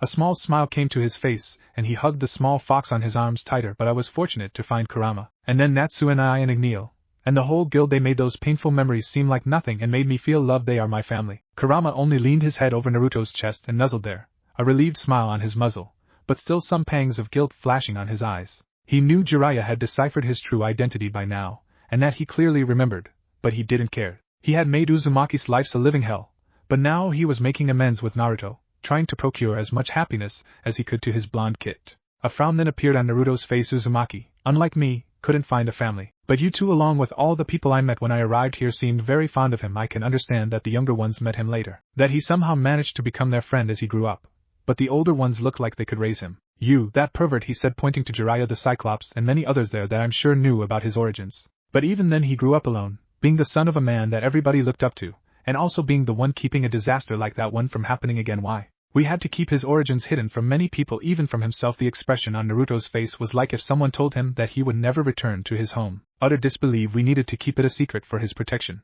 Minato became the public enemy of more than one nation, and they would have been more than happy to kill his heir. It was easier to keep him safe as another orphan of the Kyuubi attack, that way That's bull. Naruto felt the anger rise within him. No one deserved to have his origins hidden from them. He didn't know who his parents were, and for a moment he wondered if there was also another version of Minato and Kushina on Earthland, and if they were his parents. But when questions about why he was alone started to rise, he dismissed the idea. He preferred to stick with Igneel and leave his true parentage aside. Nobody knew about it, and he didn't wish to find out. But Uzumaki's case was something totally different.